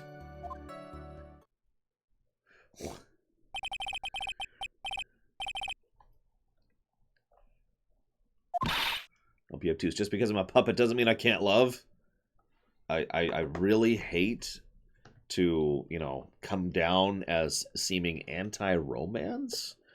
Ghost trick, you got it. But you can't love. You are just a puppet. You have no heart and cannot feel any pain. Just because I'm old doesn't mean I couldn't propose to her too.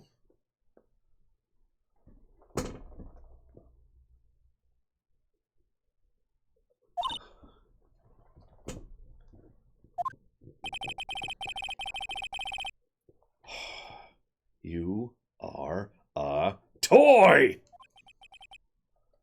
Car!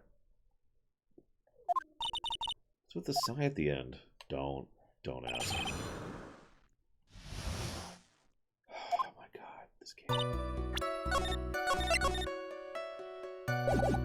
Ace Attorney Kingdom Hearts. Actually, that would probably work pretty well.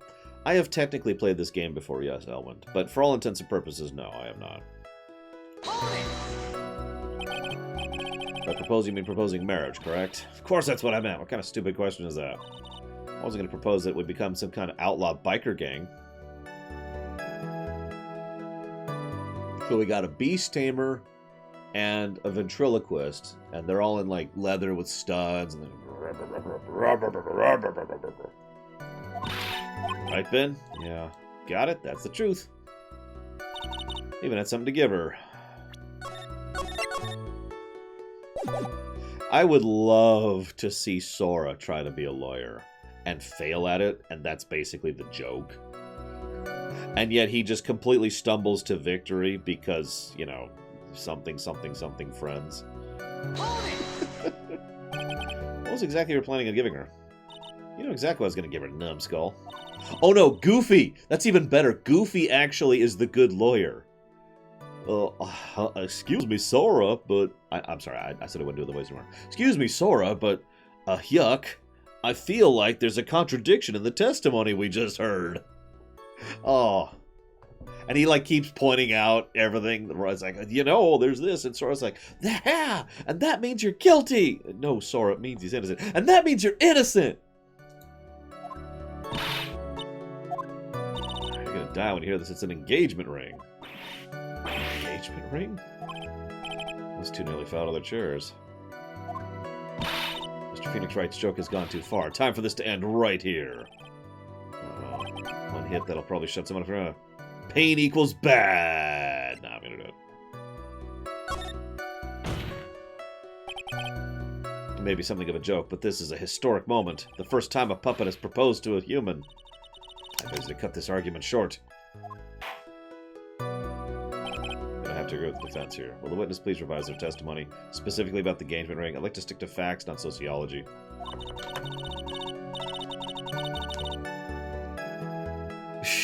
Probably Lord Harriman. She would like sweat the details, especially for a man in a black bathrobe. Plan on giving an engagement ring to Regina.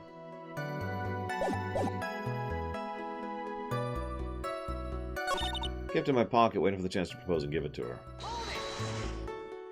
Whose pocket was the ring in? Mine, of course. What a stupid question. Yeah, no, the way it would work, kind of spoilers, the way it would work is Xigbar is actually on the defense's side the entire time. He's being the prosecutor because it amuses him. You gotta be kidding me. You think Ben could pull that off? I'm sorry, really. You don't have to apologize for that. He's the one who should be apologizing. Of course I had it in my back, but it was a present for her. So, you went to the lodging house to give it to her? That's right, I tried to give it to her during practice so many times I lost count, but... that uppity snob kept getting in the way. He couldn't possibly be talking about me. When I get a hold of him, I'm gonna saw his wood block in half, and not with magic. Well, they always say love creates rivalries.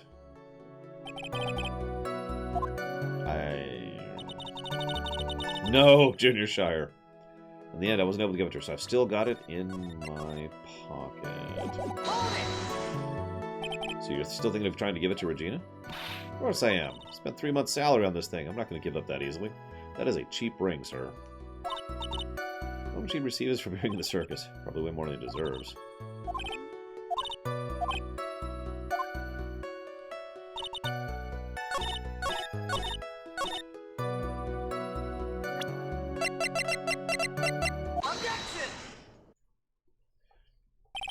Trillo, do you mind if I show you something? What is it? What are you talking about? Oh, looks like they're going to double team me now. Do you recognize this ring? That's mine! Give it back! Thief! Thief! Didn't you just testify about this very object? I believe you said, in the end, I wasn't able to give it to her, so I've still got it in my pocket. Why, then, do I have it right here?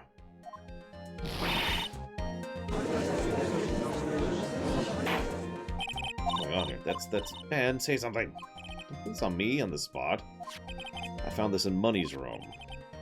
You mean like the room they put money in? A bank vault? No, it's a filthy monkey. Mr. Quist, I prefer if you avoid slandering innocent fiats in my court. Your Honor, Money really is a monkey in every sense of the word. Ah, I see. Well then. Money likes to go after the shiniest things he can find and gather them up. Trillo, when was this ring stolen from you? Well, I suppose it was that time, you know, that night. The night of the crime. What did you just say? Who would be the judge? So I can think of two possibilities. And I'm not sure which is funnier. Either Xehanort, just for humor factor, basically I think Palpatine on the judge's chart. Or the other evil person in the setting. Yensid. Stolen right after Max showed up in the plaza. Right about when you saw the defendant walk past, correct? I guess you might be able to say that. Ring might have been taken around that time.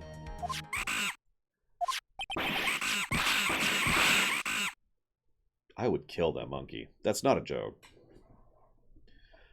Gosh, guys, I didn't murder him. Wait, that's not what Mickey's voice. I can't do Mickey's voice anymore. It has nothing to do with anything, especially not who committed the murder. It's not for you to decide what has to do with what.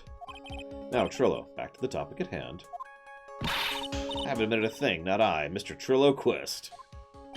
What did you do when the ring was taken? You know exactly what I did. I started chasing after the ring. But you weren't able to catch up with him, were you? Oh, this slow, loafy fool called Ben's fault. While he was fumbling his way through the snow, that dumb monkey was able to get away. It's indeed an incredible shame. Well, this does indeed prove one very important point. Ben doesn't exercise enough. I mean, it's probably true. There's a huge contradiction in this witness's testimony. The witness just testified to the following effect. Up until the police arrived, he didn't move from the entrance to the plaza. However, the witness just stated he chased after Money the monkey. When the witness was off chasing the monkey, there was no one watching the plaza. The meaning of this. Where are you going with this little theory of yours? I'm saying there's no possible way this witness saw the plaza the entire time. That's where I'm going with this little theory, which leads to my next point. It's entirely possible someone other than the defendant was at the scene. Objection!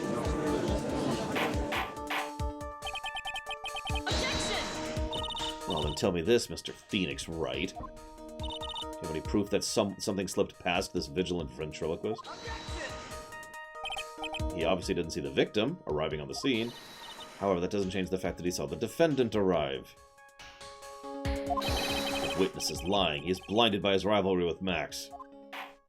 And that is actually relevant. I forget what it's called. Forgive me. I'm usually much more up-to-date on my lingo, but there's a terminology for basically throwing an entire testimony out because of obvious bias. I can't think of what that's called. Like if you tried to horrible example. Conflict of interest, thank you. If you tried to have me testify against a cop, for example, just to use a random example. I wouldn't lie just to get that dork face in trouble. He's not even worth it. I saw him. No doubt about it, I saw that worthless liar. Just for clarity's sake, let's flesh out exactly who you saw tonight. I've already told you so many times you'd think you'd know my story's not changing. You've already changed your story.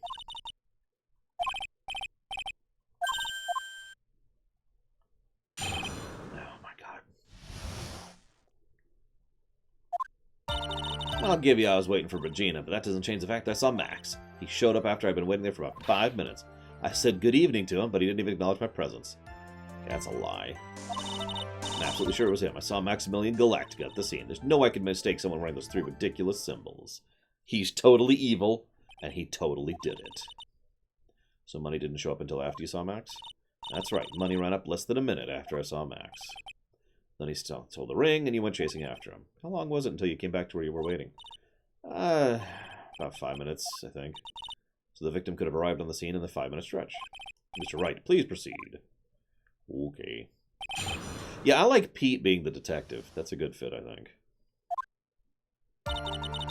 We could have a lot of witnesses, because you know, plenty of people can be witnesses, but I like Pete as Gumshoe. So you're only concerned with waiting for Regina? That means you probably wouldn't have noticed if someone else showed up. You should think about how many eyes I have, actually. I got 4, you know. Counting Ben, of course. No. No, you don't. With that many eyes, do you really think something would have slipped by me? 4 eyes is an awful lot of attention directed at one area, I suppose.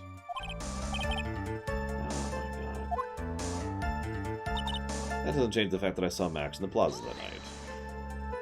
So you saw Max coming out of the big top that night? Of course that's where I saw him coming from. I was staring at the entrance of the tent the entire time. He showed up after I've been waiting for about 5 minutes. About what time would you say these events took place? You're one of the dumbest people on the planet if you can't figure this out for yourself. You already know the practice finished at 10, and you already know I went there right after practice. You don't need to be a brain surgeon to know about what time I saw him. Just add 10 more minutes. I'm sure you can do that. Ah! It's 10:10 p.m. Apparently we couldn't figure out what 10 minutes after 10 is. I said good evening, but he didn't even acknowledge my presence.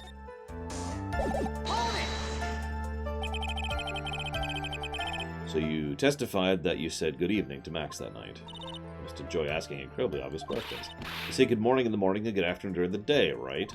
And it was obvious I'd say good night to someone at night. What, Ben? You got something to add? Let me guess, that's not it, Trillo. You say good evening at night. Sorry, Trillo.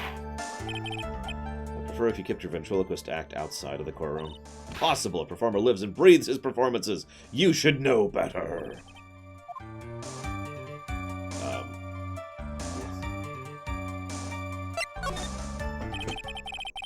Isn't it a bit strange to you? Well, I mean, if you hate Max so much, why would you bother being nice to him? Strikes me as somewhat strange. Exactly. How is it strange to be cordial to one of your coworkers? I'm sorry, who is asking this question? Miss Whip Lady? Or simply just being cordial to a coworker, I can stand. Ow! That hurt. Maybe you should think of having proof before your lips start flapping. Proof is everything!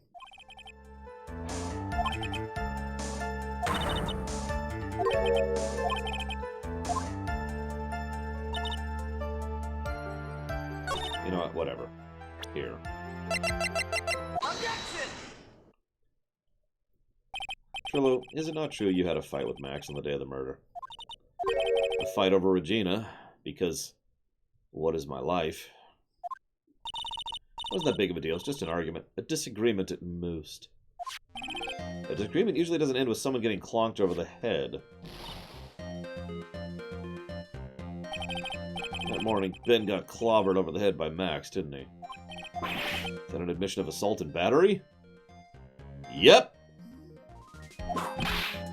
Before we handle that, we should wrap up the defendant's murder charge first. Truth is that on the day of the crime, the defendant and witness had a huge fight. Also, there's a difference between assault and battery. I hate to point that out.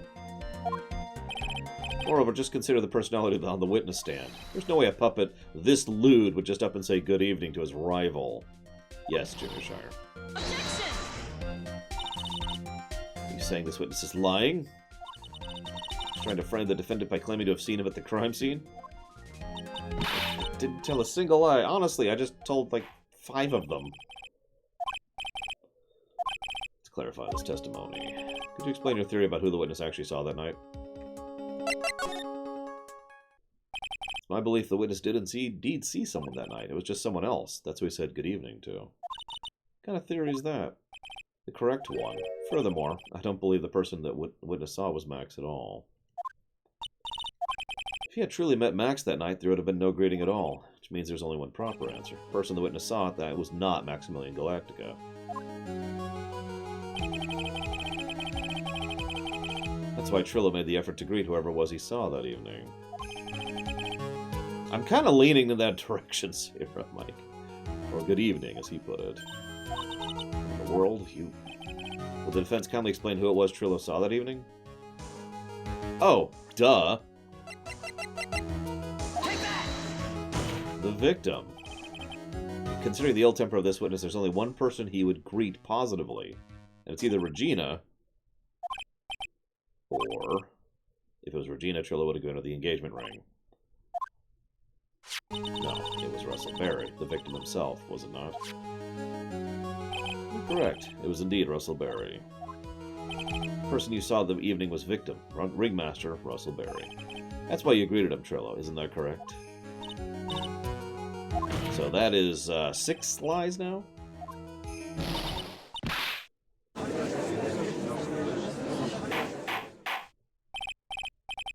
do you respond to this? Wait a sec. Well, at first I thought it was the old man, but once I got a better look, it was obviously Maximilian Galactica. I think it's clear we have cleared the air about this question. Mr. Quist obviously witnessed a single person in the area of the plaza that evening. The problem was identifying who the person was. Was it Maximilian Galactica or the ringmaster? Prosecution argues it was the defendant. Witness has clearly stated he saw the defendant's 3 symbols. 3 symbols? Alright, this is getting cold. Come on, man, you gotta remember them by now. All together now. Ow.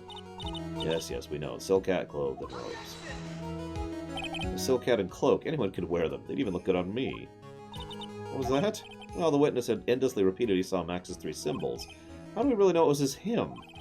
It could have been someone else dressed up as him. And I'm sorry to point this out, but Maximilian has plenty of things that are really easy to see that identify him other than his 3 symbols. He has giant, flowing pink hair, tons of makeup, and a garish outfit. He also throws cards around all the time.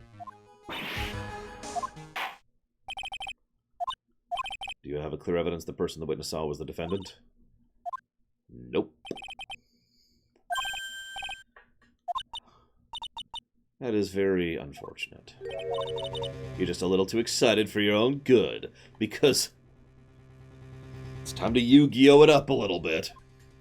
Because you just activated my trap card. You've established that this witness saw one person in the plaza that night. I applaud you on your effort, but... Whoops. Who that person was can only be answered by the next witness. What is with all the prosecutors crushing on Wright? He's not that smart. He's got porcupine hair.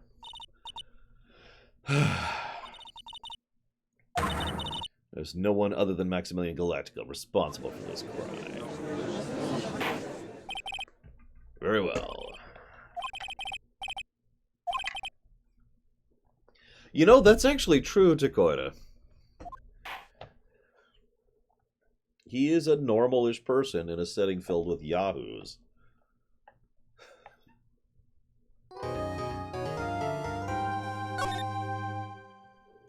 There you go. We'll have a Sonic the Hedgehog Phoenix Wright crossover. That'll be awesome.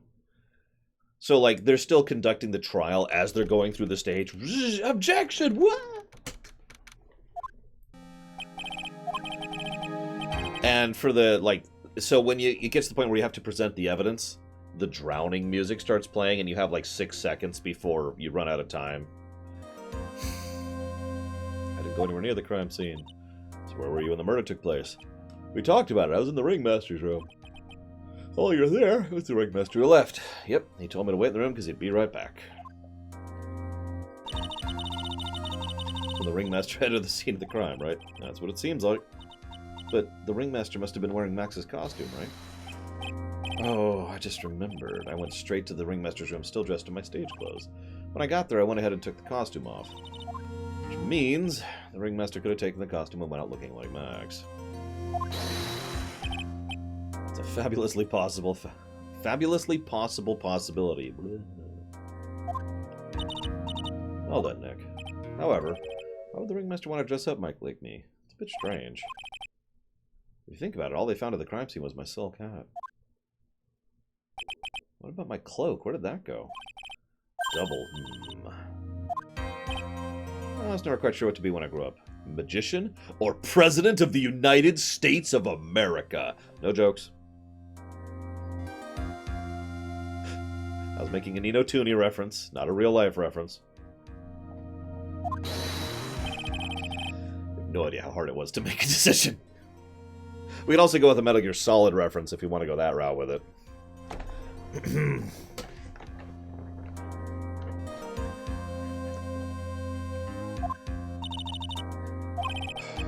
Mystery just keeps getting deeper. You have to go yourself rolling.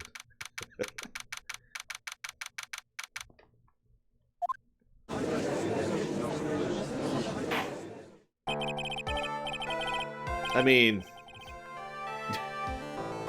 Court's back in session. Lord for president. What's the worst? That would be my running tag. What's the worst that could happen? Sir, would you like to debate the opponent? No. But this is part of the debates. It's part of the circle. Yeah, that's nice. What? Would you like to say anything to your voters? Yeah, what's the worst that could happen? Vote for me. Yuck. And that'll be my running line. A pitiful clown with the unfortunate distinction of having seen the entire thing. Lawrence Curls. Why do you have a carrot on your head?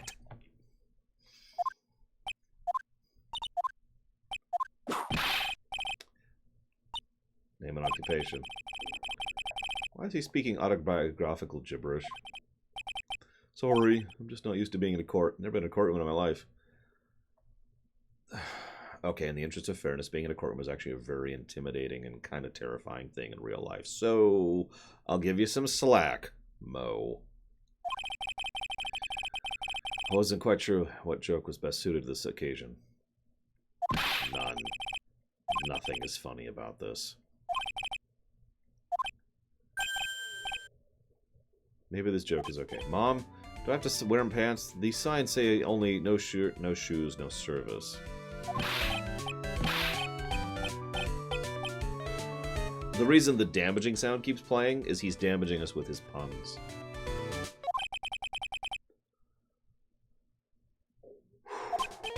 How about this? Have you seen my proctologist, Miss Dr. Seymour Butts?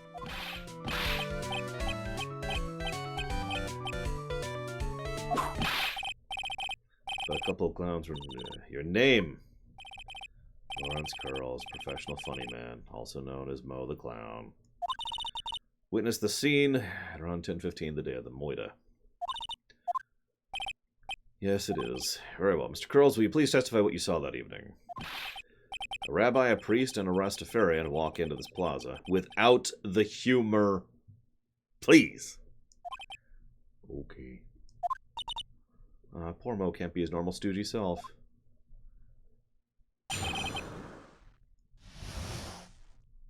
So I'm going to go ahead and admit to something, guys. I'm not going to make this judgment call until we're done. But I am debating a story negative for this frickin' trial. Yeah. Yeah, I am. And it basically boils down to the fact that everyone is just irritating. Like I said, there's quirky, and then there's irritating. And all of these characters have been irritating. So far. I'm not the greatest comedian in the world. I've been able to make people laugh for 10 years. No matter what I say, all I get is a vacant stare and polite applause. So no one ever laughs at my jokes. I've taken to laughing at them myself. It's a bad habit, but hey, at least I'm trying.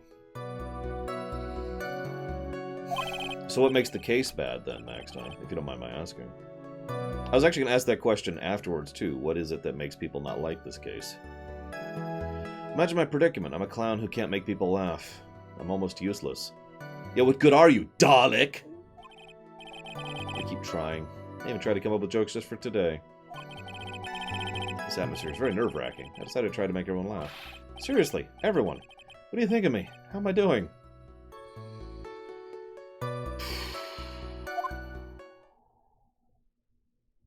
Okay. Aren't we the ones who are asking the questions here? We will listen to your call for help after the court proceedings are over. Please stick to the facts of the case. You really hear me out? Well, I'll make sure that one of my staff will be your straight man later. Poor Gumshoe. Poor... What the... Now that settled, shall we begin once again with the testimony? I'll talk for as long as you want. Oh, for God's sakes. The night of the murder, after practice was over, I went straight back to my room. You have no idea how tired I was. I was pooped. I thought I'd go straight to sleep. Before I did, I glanced out the window. That's when I saw two silhouettes. They were a bit far away, though. It was the ringmaster, and he was with Max, who was wearing his cloak. I kept watching them, and all of a sudden Max conked the ringmaster over the head. With what? How? And why? You also... They keep ignoring motive. And don't tell me it was more money. He was already making most of the money. If anything, the headmaster has more of a motive to kill Max than anything else. Also, everyone else has motive to frame Max. Kill and then frame. Although that's not what happened, but let's not go there. This witness is a bit off kilter. Almost like he has some atmosphere of guilt surrounding him. That must be because of my insincere smile. That was wonderfully honest of you, Mo. Thank you. Yeah, let's kill off our circus by killing the one act that's actually bringing in money. If you push this witness too far, it'll bring disaster on the course. Thus, I sincerely hope you're not going to engage in pointless saber rattling. If you cause the clown to stray from the facts, I'll hold you responsible. Okay, we won't press everything then. We'll just press the things we need to.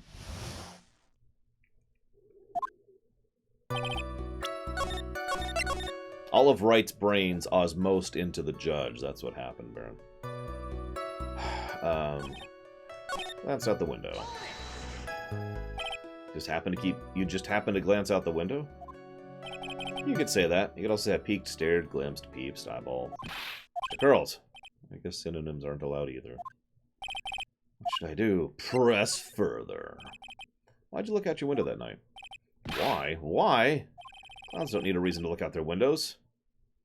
Yes, yes, they do. They need reasons to wear those stupid collar things, too.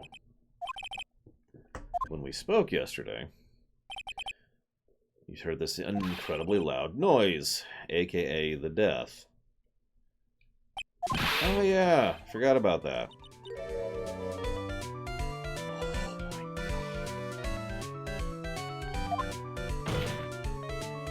Your Honor, the witness looked out his window upon hearing a loud sound. He did not simply glance out his window that night.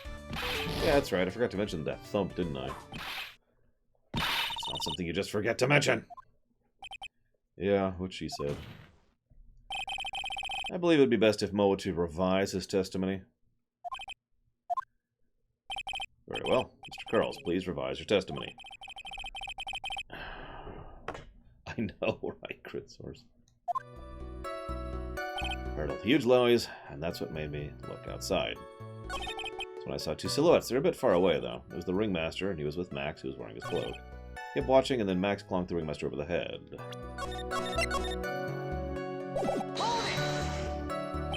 You say you saw the ringmaster get clonked over the head?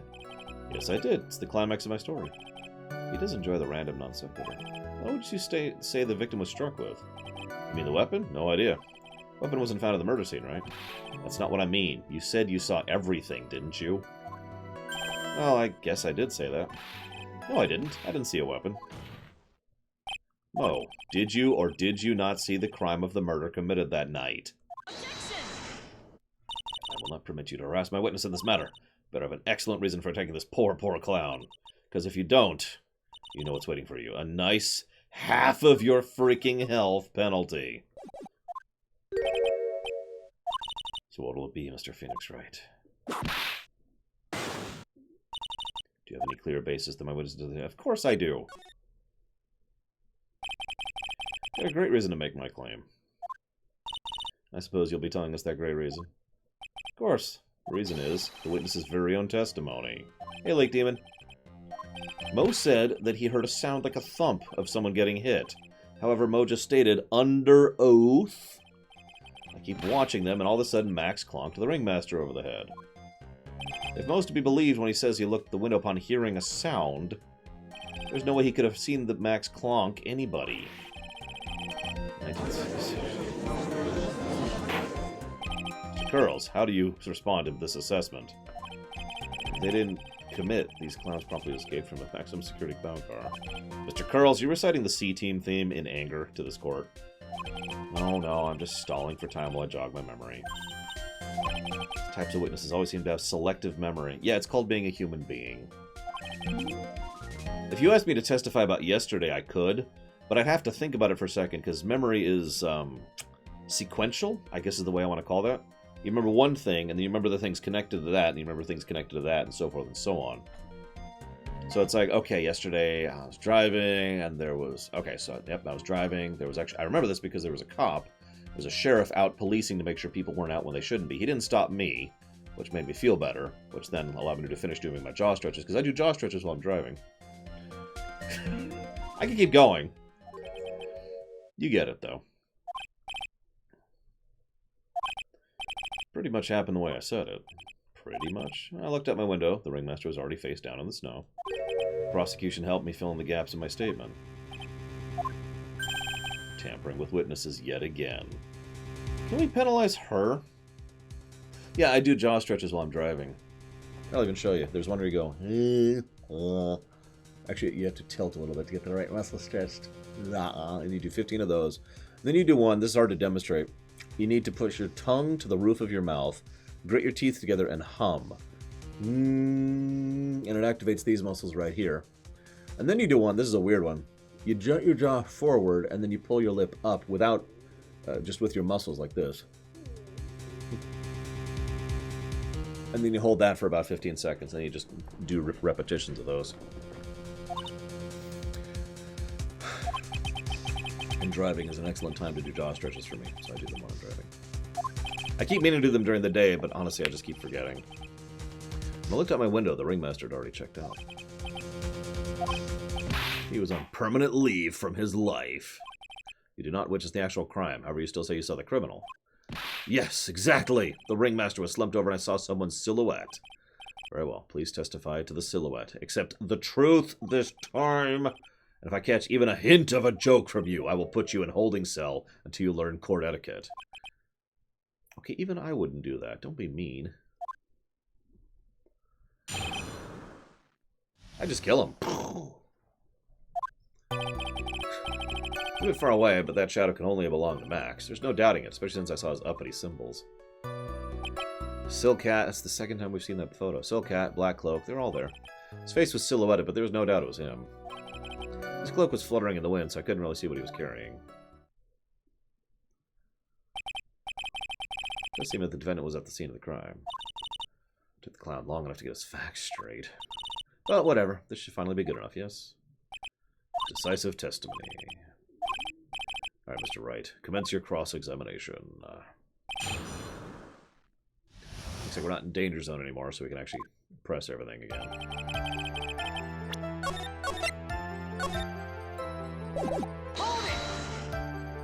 Don't think you're going a little overboard with how explicit you're being. This shadow belonged to Max. It's an awfully firm statement, don't you think? See you around, Lake Demon. Have a good rest.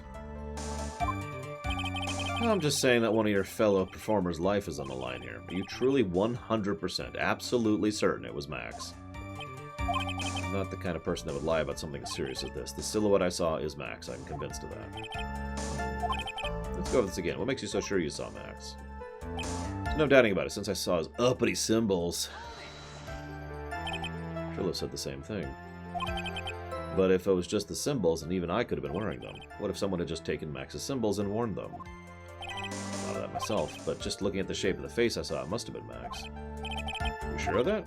Such a silly boy. He threw his entire case headlong into a trap. This Silcat, the Black Cloak, they were all there. Wait, what?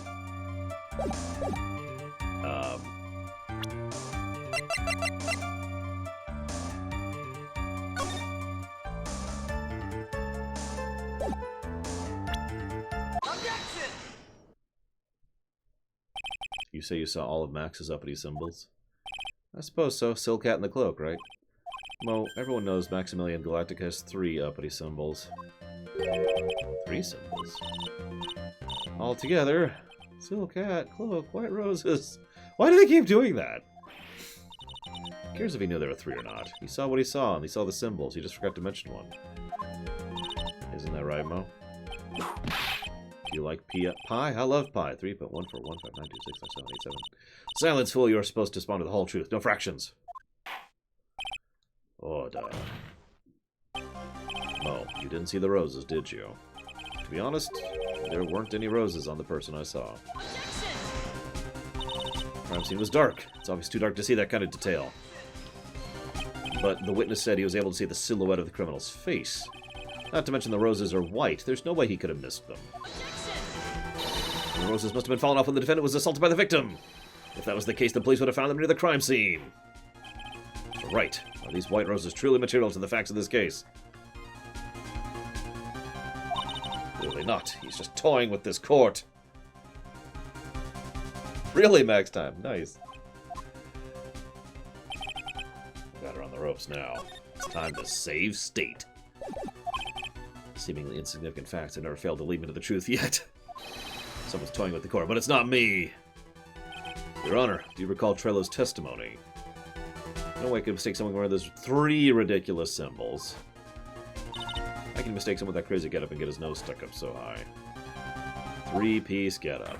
Trello saw them all. Trello saw all 3 of Max's symbols.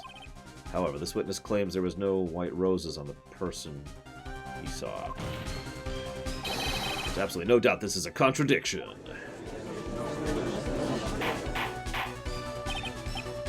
What am I supposed to think? One is supposed to disregard this pointless, but... Judge, forget the roses. Think about his other testimony. He stated he saw Maximilian Galactica. Nothing else matters. Let's wrap this case up now! Your Honor, it may be trivial, but it does cast doubt on the prosecution's case. Frankly, I have my doubts about this witness. Seems that unlike wine, this witness has not grown more mature with age. Damn, Judge! I'm starting to feel bad for this poor dude. I'm not mature? No, you're not, but, like, even if you're going to tell someone the truth, there's a difference between being truthful and being rude. Like, even if I was to tell Max Time, you totally suck, I wouldn't say it like that. Jesus Christ. Come to a conclusion. I'm 99% certain this witness saw the defendant. However, my remaining 1% of doubt is quite reasonable. Which means that for my peace of mind, I'm going to request a bit more testimony. If there are no contradictions in his next statement, I'm prepared to issue a ruling. This is your last chance. For now, because we haven't even...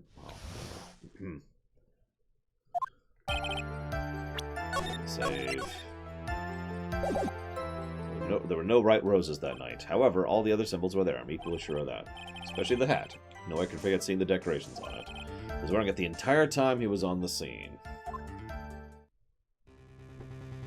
You've got one last chance, Mr. Wright. I will not allow even the slightest hint of badgering against the witness. If you are going to prove... I should stop using that voice. You better have at least a shred of evidence to back it up. I've got a single shot at this. For the 700th time today.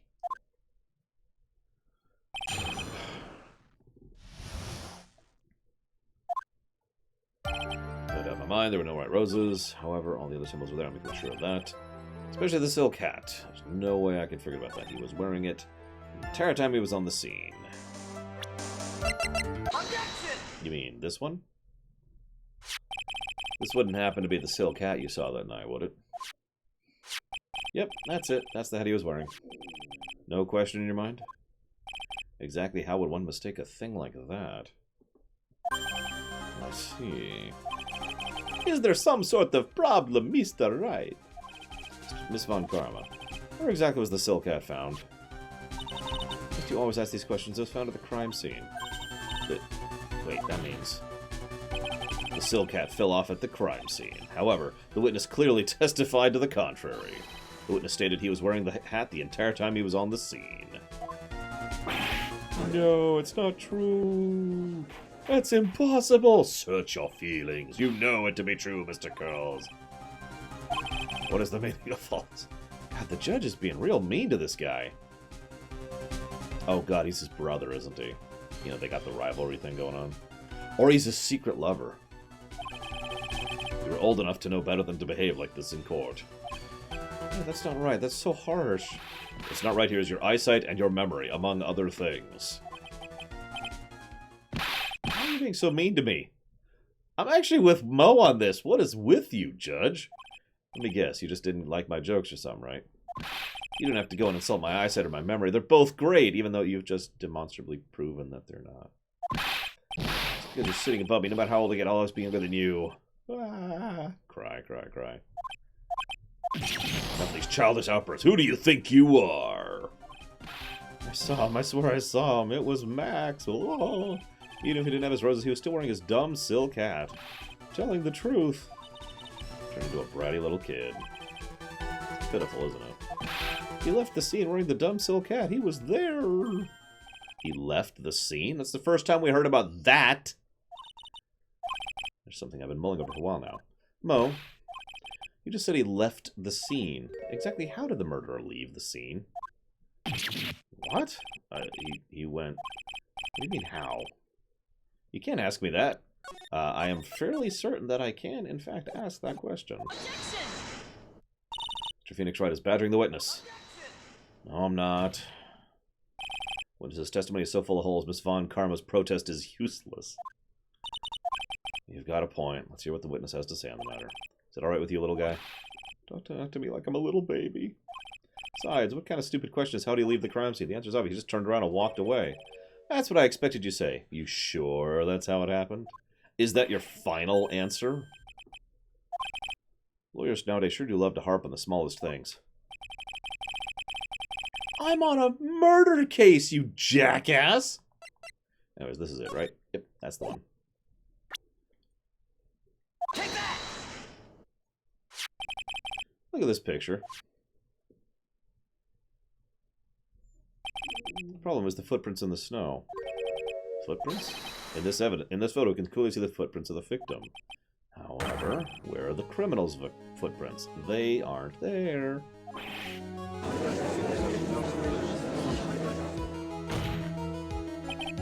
So, Mo, how exactly did the criminal escape the scene?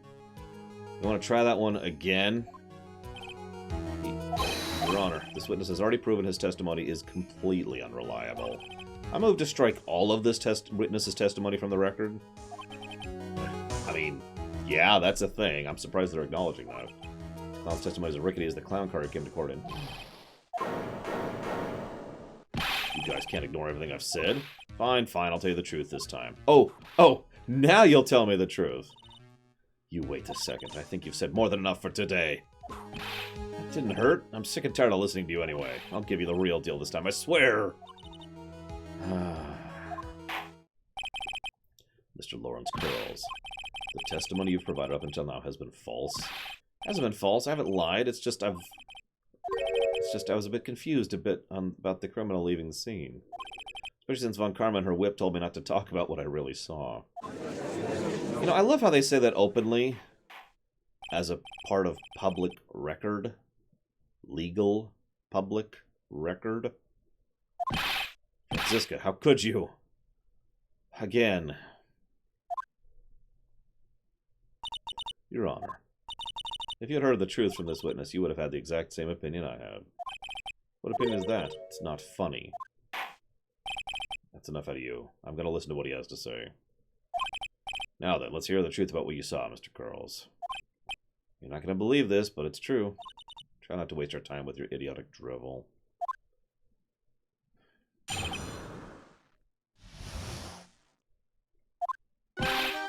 It's time for our next segment, Mo Knows. Everything I've said up to now has been the truth. When I looked at the window, the ringmaster was lying down and Max was standing above him. He wasn't wearing his white rose, but he was wearing the silk hat. That's when I saw he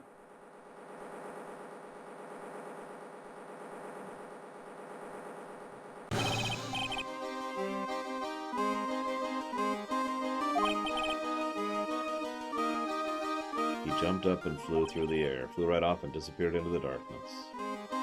Okay, yeah. So I remember now how it happened. That's why there were no footprints. Flying people don't leave footprints. God, this is such a ridiculous case. I told you it wasn't funny. Do you believe me now? No, I remember that. I remember. Yeah, it's not... Maximilian Galactica is a world-class magician, but to leave the scene of crime by flying, there's no way that actually happened. Why is she right? You believe the other witnesses. Why don't you believe me, especially since it's the best part of the story? To be honest, this is the first time I've heard of a flying criminal. You, sir, have never been to Gotham. What you just said was so strange, I don't think he would have made it up. Which means that he's telling the truth? That's what I think. He could be wrong, but that doesn't mean he's telling a lie. There's a difference. Only a foolish-looking fool can be fooled by a foolish fool's foolish dream. Don't be ridiculous. Magic does not exist. Okay. Franziska. Dear. You just finished a trial about channeling spirits into people which morphed their body into a different format, which you yourself actually brought to court as a matter of legal evidence. And don't pull the continuity card, that was literally the last case before this one, the previous case. I suppose I'll let you all in on my thinking regarding this matter. That's true, she did say the case doesn't count. God, she's got issues. Criminal disappeared in the sky. I'd love to believe that, but I just can't wrap my head around how that could actually happen. There would have to be, like, pulleys and, like, you know, wires that's actually how he does that trick. Hello? We disregard a need for proof. Miss Von Karma's case is sound. However, I've got the feeling that this case is in dire need of more investigation. Thus, I will conclude any proceedings at this point. It's an undisputed fact that the criminal left no footprints at the scene. Tomorrow, I want us to find out the real reason behind this mystery of mysteries. I believe that's enough for today. Court is adjourned.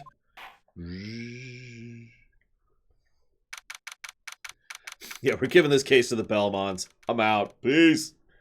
Oh, there you go. Castlevania Ace Attorney. That actually would be pretty cool. Because then the supernatural elements are kind of naturally built in, and you can make the supernatural work. Like, those could be clues at the specific ways you'd kill certain specific monsters. Actually, Witcher would work that way, too, now that I'm thinking about it. Or D&D, you know. But I'm going to stick with Castlevania. They say the criminal flew in the air. I can't believe you didn't fly that night. I know you don't mean to ask me such a fabulously stupid question. I can't fly whenever I please. It's not that easy.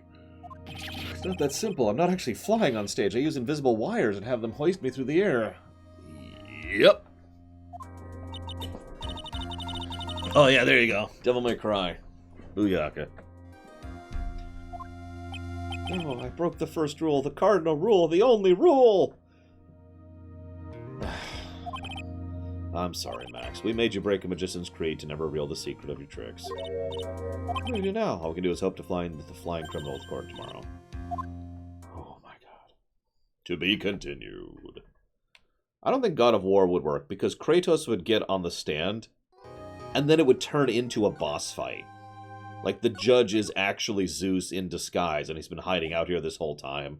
And they just demolish the entire court as they just start throwing pieces of the furniture at each other and buildings and all sorts of stuff. And then he kills Zeus brutally and horribly.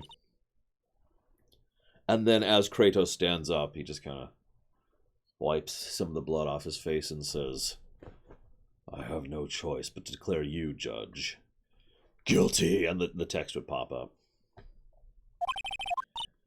Magic tricks are by their definition tricks, right? But I can never figure out the tricks when I see them. That's because tricks are performed by pros. They do it so you can't guess the trick. But the trick Pearly showed me was incredible. Pearls did a magic trick? It looked like she pulled the end of her own thumb off. Oh my god, Maya.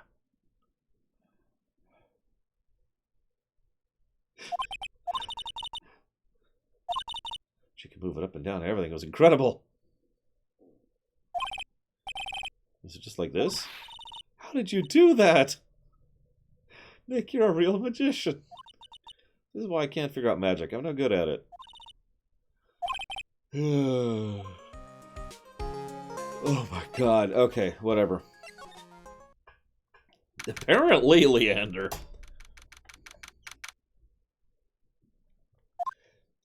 You know, I'll debate that, Chaluto. That's not a bad idea. Mind hurrying up and getting me out of this place? Doing our best, Max. Just hang in there. A little while ago, some people from a local TV station came by. Since I'm a famed magician, they said, let's make you your very own TV special. What kind of TV special? Maximilian, The Great Prison Escape. It would be aired live. That sounds like it would be an awesome special.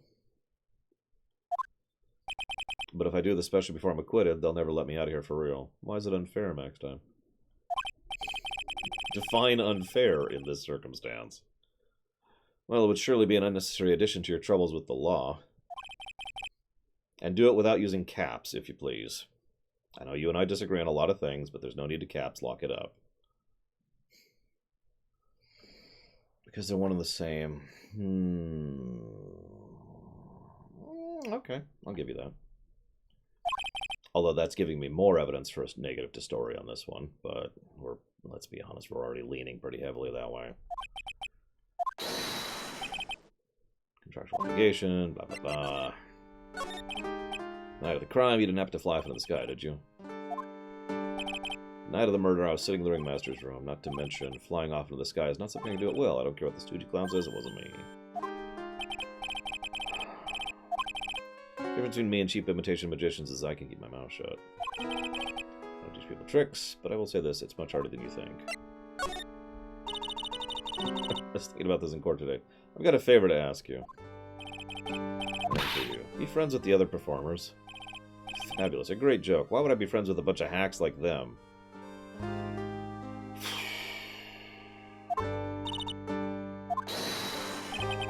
I've won the world stage. I'm on the International Grand Prix. Performers should always look to perform on the world stage, but the performance of the circus is completely and utterly devoid of ambition. That's something I simply cannot tolerate. Something about Max should just ring true. Sweeties want to hear about the Grand Prix, don't they? To be honest, I've already told the story like 100 times, so it's a bit boring. Oh, I must not have heard me. I'm really sick of telling the story, but what can I do? I suppose I can tell it again. Here, take a look at this. I just happened to picture from the Grand Prix with me.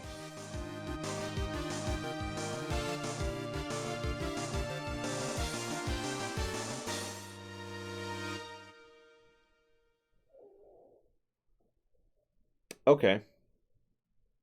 I think I want to debate a negative to gameplay for this one. Now, I want to explain myself really quick. Hang on. So, hear me out for a second. Most of the cases lay the pieces early on and allow you to pick up things, right? Like, that's basically the gameplay to the game, right? Whoops, sorry. Is trying to, figure out what you can and interact with you can and solve the puzzle, right? This case hasn't even introduced the actual killer yet, and has only just now, about halfway through the case, introduced the first critical point of evidence. We haven't really had a lot to actually piece together up until now, right? And I feel like this might be part of an aggregate more than a full, but this is definitely lackluster compared to a lot of the other cases we've had where they clearly show us, here's the pieces, and I feel myself thinking, okay. Yeah, day one just felt kind of like... I guess this kind of goes down to that pacing problem you brought up. So, what do you think? Gameplay or story? Because, I think the pacing is a little bit...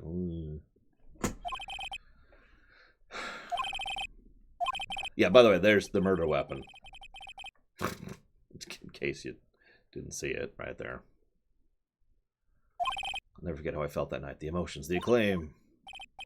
By the way, I think everyone who is a performer should get to experience that feeling.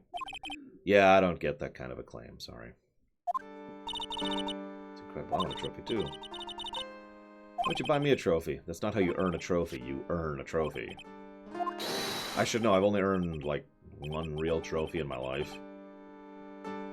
Yeah, compare this case to the previous case, where there was... I don't know.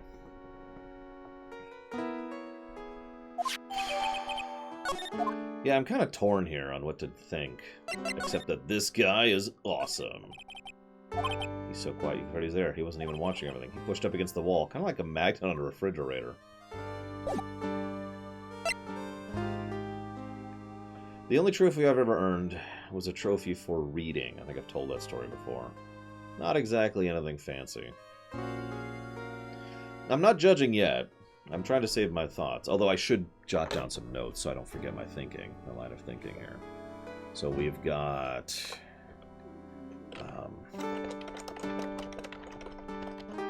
what is this? 2-3, I think? And possibly a negative down here. There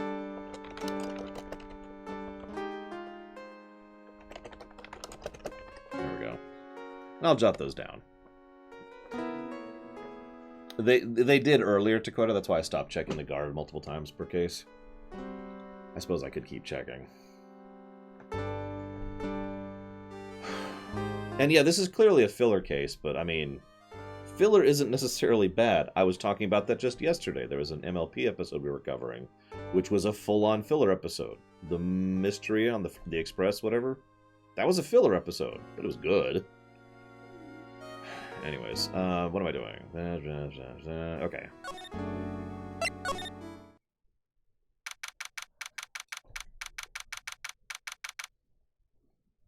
Mystery on the Friendship Express. That's it, thank you. Sounds like two people arguing. Yeah, that's why I remember all the way back, there was a guy who doesn't actually watch my show anymore. It was the One Joker. And we had a big discussion, he and I.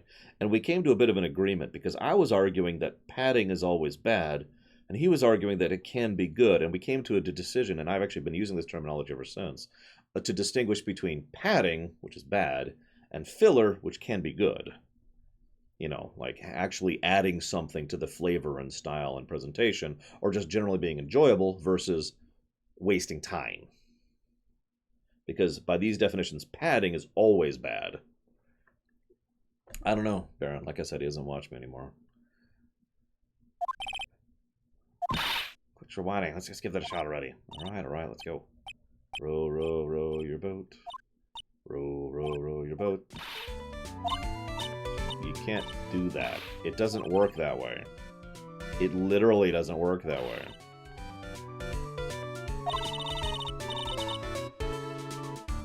Well, I'm going to save my judgment until we're done max time. That's kind of my rule.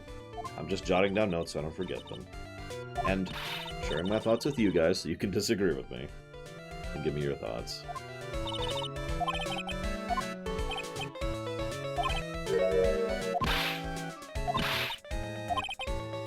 I'm not reading this.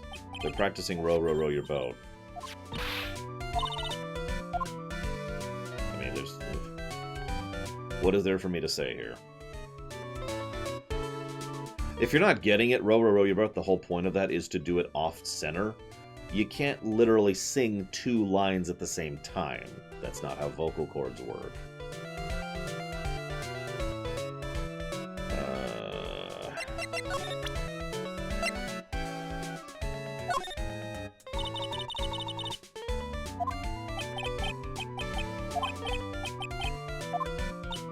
I guess we don't need you to look at this after all. Really?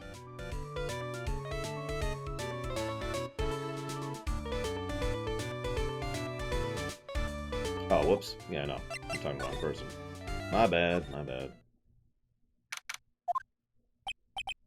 Hey, Gumshoe. I'm taking a rest right now. I've been listening to some crazy clown's life story. Spawn Karma told me to come down here and do this for her. Yeah. Let me tell you something. Listen to that old clown sucks all your energy. Every time he's done talking, he looks at you like you should be doing something. I think he's waiting for you to laugh at his jokes. I know, pal. Do you have any idea how much your face hurts if you fake laughing that much? Yes, I do. You get a headache, too. Gumshoe's mostly neutral for me, I'll admit. I feel more bad for him than I like him.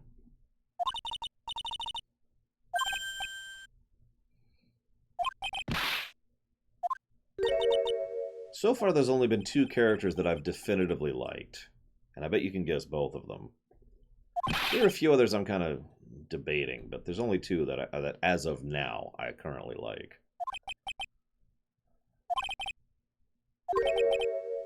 She's directly above us as we speak. How is that possible? According to the clown, the culprit jumped from here and disappeared into the sky. That's what happened. It means the killer passed right by this window. Gant is one of them.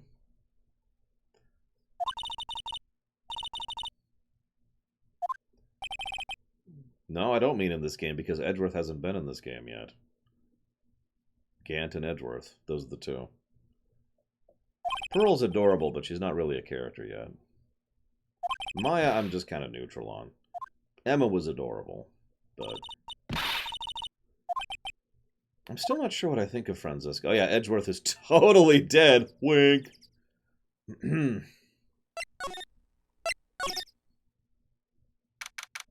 I believe you. Wink. If he was here, wouldn't you know what to tell him? What do you think he laughs himself? He was thinking jokes. Okay, what am I doing here? Oh,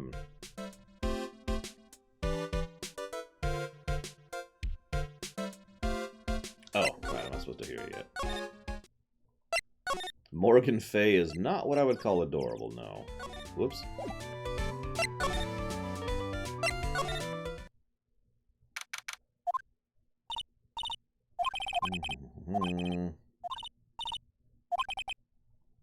You can't call someone chicken if they're afraid of a tiger.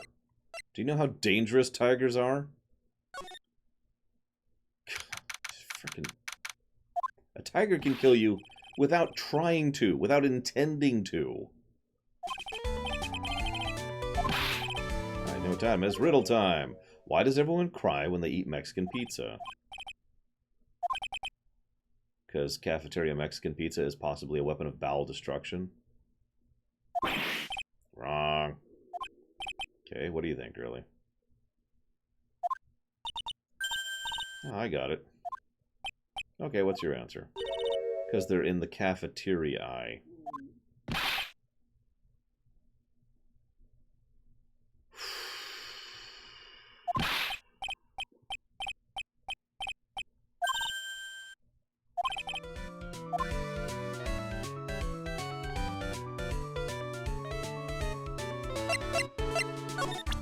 Yeah, what's the Mexican pizza have to do with anything there?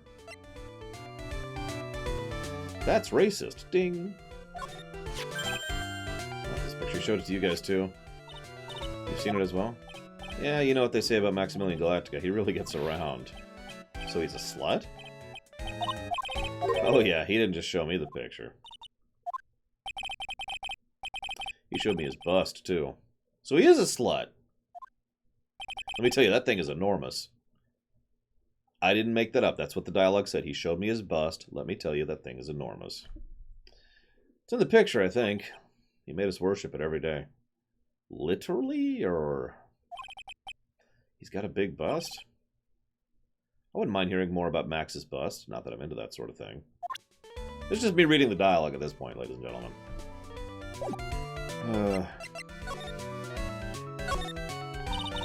Today's trial's been crazy, hasn't it? You're telling me. I didn't think it was going to be so tough. What's funny is he doesn't wear a shirt, so he actually has a very small bust. I literally have more of a bust than Max does. Then again, I have a big chest, so... Still, he's got that, like, he's got the washboard-looking thing going on. Told them all a great story about greater jokes, but no one busted out laughing. Even used the famed no shirt, no serious of it. Exactly, how can you not laugh at stunning comedy like that? Well, he was Mia's...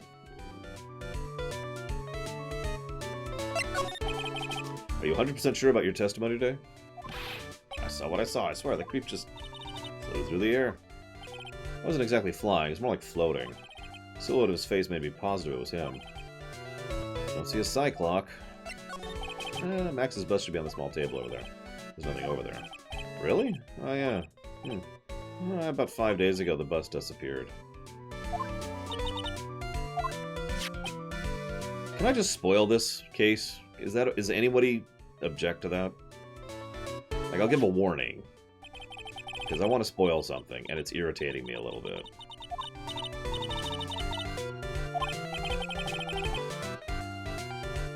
If anybody objects, I won't. That's my rule. So if anybody objects, I won't do it. Nothing's changed. Oh, I'm drawing a blank for jokes. There's one teensy thing that does seem different. Well, on the morning of the crime, over on that bulletin board, this piece of paper was posted front and center. It's torn, so I don't know what it said, but I can see the title. Hey, Colin Peluso.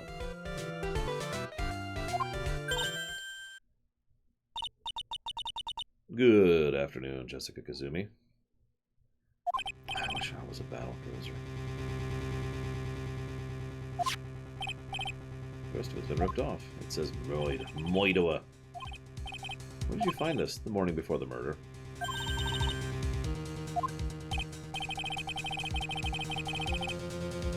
Yeah, no, this note is totally not relevant to the case, and we definitely wouldn't have seen it yesterday while investigating the same area. I hate to keep referencing the same damn joke video about this thing, but... I'm sorry, pal, you could only investigate that on the second day of the case for no good reason.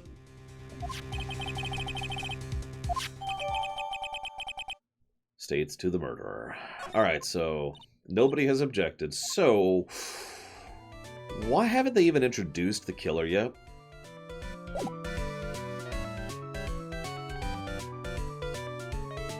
Like, I feel like that's one of the weirder aspects of this game. Or this case, excuse me. No, I didn't, Valvedrix. It's not overtly. What am I doing? Detention center. When did I spoil it? I honestly don't remember.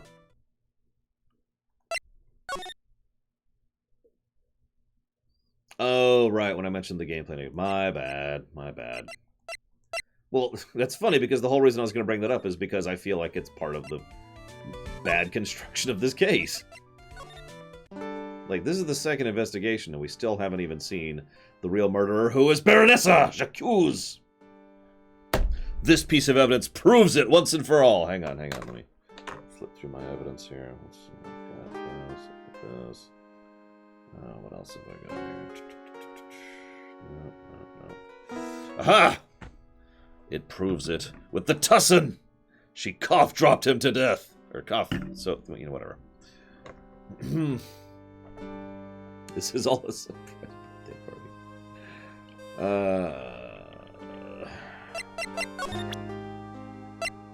So, hey, about this. Hi there, Warden.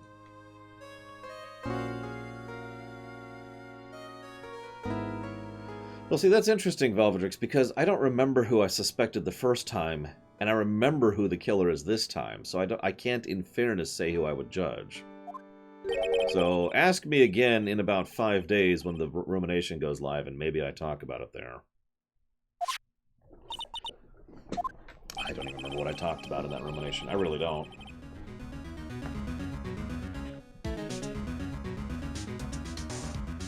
Oh, that's a good question, Miss Kazumi. I'm going to have to go with sometime around high school, because by what is effectively no, actually it would have been before that, wouldn't it have? See, I used to do ruminations in, that would have been 6th grade, I want to say. I know what you're thinking. What? The whole format of a rumination comes from what I used to do with my friends. We would get together during recess at school, and we would ruminate on the episode of Star Trek that had just gone live, or whatever. You know, the game that had just come out, or whatever.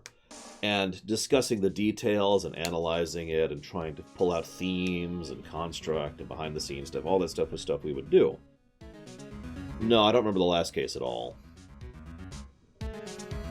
Thankfully. And I haven't played the third game at all, so we're completely blank slate on that one. Anyways. While I was enjoying my morning tea, the ringmaster and company entered the room. And company? Yeah, there was a radio. I don't know what the radio is, but there's definitely a radio.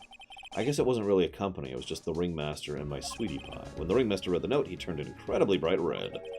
All of a sudden, he tore it off the wall and shoved it into his pocket of his tailcoat. Out of curiosity, what in the world was written on that thing? Let's see... Oh, I don't want to steal the fun. Go ahead and find it on your own. I'm sure you can find it somewhere. You might also want to ask my sweetie pie princess. You... Okay, sure.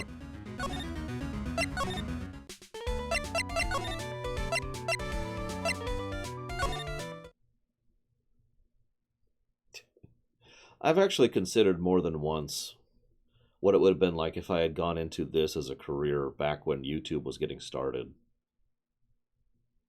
Obviously, it sounds so stupid. Obviously, I would have no idea that that was even a thing. Even when I finally did decide to try to make this into a career, it was out of desperation, not an actual feeling that I could make this work. If you remember, that was right after the second surgery. I was physically incapable of working. I needed to make money somehow because I needed to help pay the bills. My sister was basically taking me in, but I did want to, I'll help pay the bills. So it's like, well, guys, I'm going to try this Patreon thing, which at the time was brand new, if you'll remember. And that kind of started this. Some of you probably remember that. So yeah, I don't know if I could have ever even done that. Anyways, moving on. Where am I going? Oh, nope, I'm going the wrong way. That's where I'm going. I need to go to the lodging. There we go. Right? No? Nope, I was going the right way. God, wake up, Locke. Yes, I'm using a guide for the investigation sections. Shut up. We talked about this already. Especially since this is taking a really long time. I mean, we're probably going to be playing this game for the rest of the week. I've already kind of committed to that. Ringmaster's room.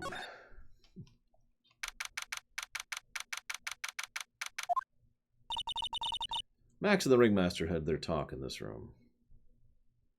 Yeah, basically, Miss Kazumi. I could have been the Ringmaster who put on Max's costume and went outside. Why do you do that? Was it really cold outside? That's a good question. What am I doing here? Tailor coat. Hey, do you see that? There's a scrap of paper shoved in the coat. You know, I've got a feeling I know what it is. The other half of the note. It says, to the murderer. I have conclusive evidence of what took place. Meet me at 10 p.m. tonight at the Lodging House Plaza. Tonight at 10. So the murder took place. Now we need to find out who called out the ringmaster. Note updated. Man, I love how the cops do their job. I'm sorry. I know. I should...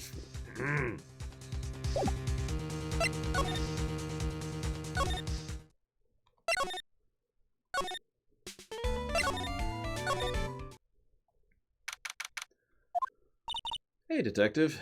I'm sure you did a good job as usual. Actually, I think we just proved that he didn't. Twice. I'm done with the investigation of the acrobat, finally. With Miss Von Karma. Nick, what's that beeping sound? Miss Von Karma. Every time I hear that sound, she's usually not very far behind. Some sort of pager or something? If you don't mind, I'm gonna go ahead and get out of here. Bye. I didn't know Gumshoe could run that fast. Never seen a grown man scared of a girl still in her teens. He's biting his lashes from a whip. Hello, Lycon. Von Karma. You know, I've been trying to debate what I think of her outfit, and there's only one thing I actually don't like about it. I like her hair, too. It's a real battle in court today, wasn't it, Mr. Wright? Did you have to jump out and scare her like that? What can I do for you? Tomorrow will be the day my dream finally comes true. You mean the story of my defeat at your hands making national news? National news? You possess such a small sense of scale. The global news, Mr. Wright! Your miserable plight will be known internationally. I'm curious how you figure.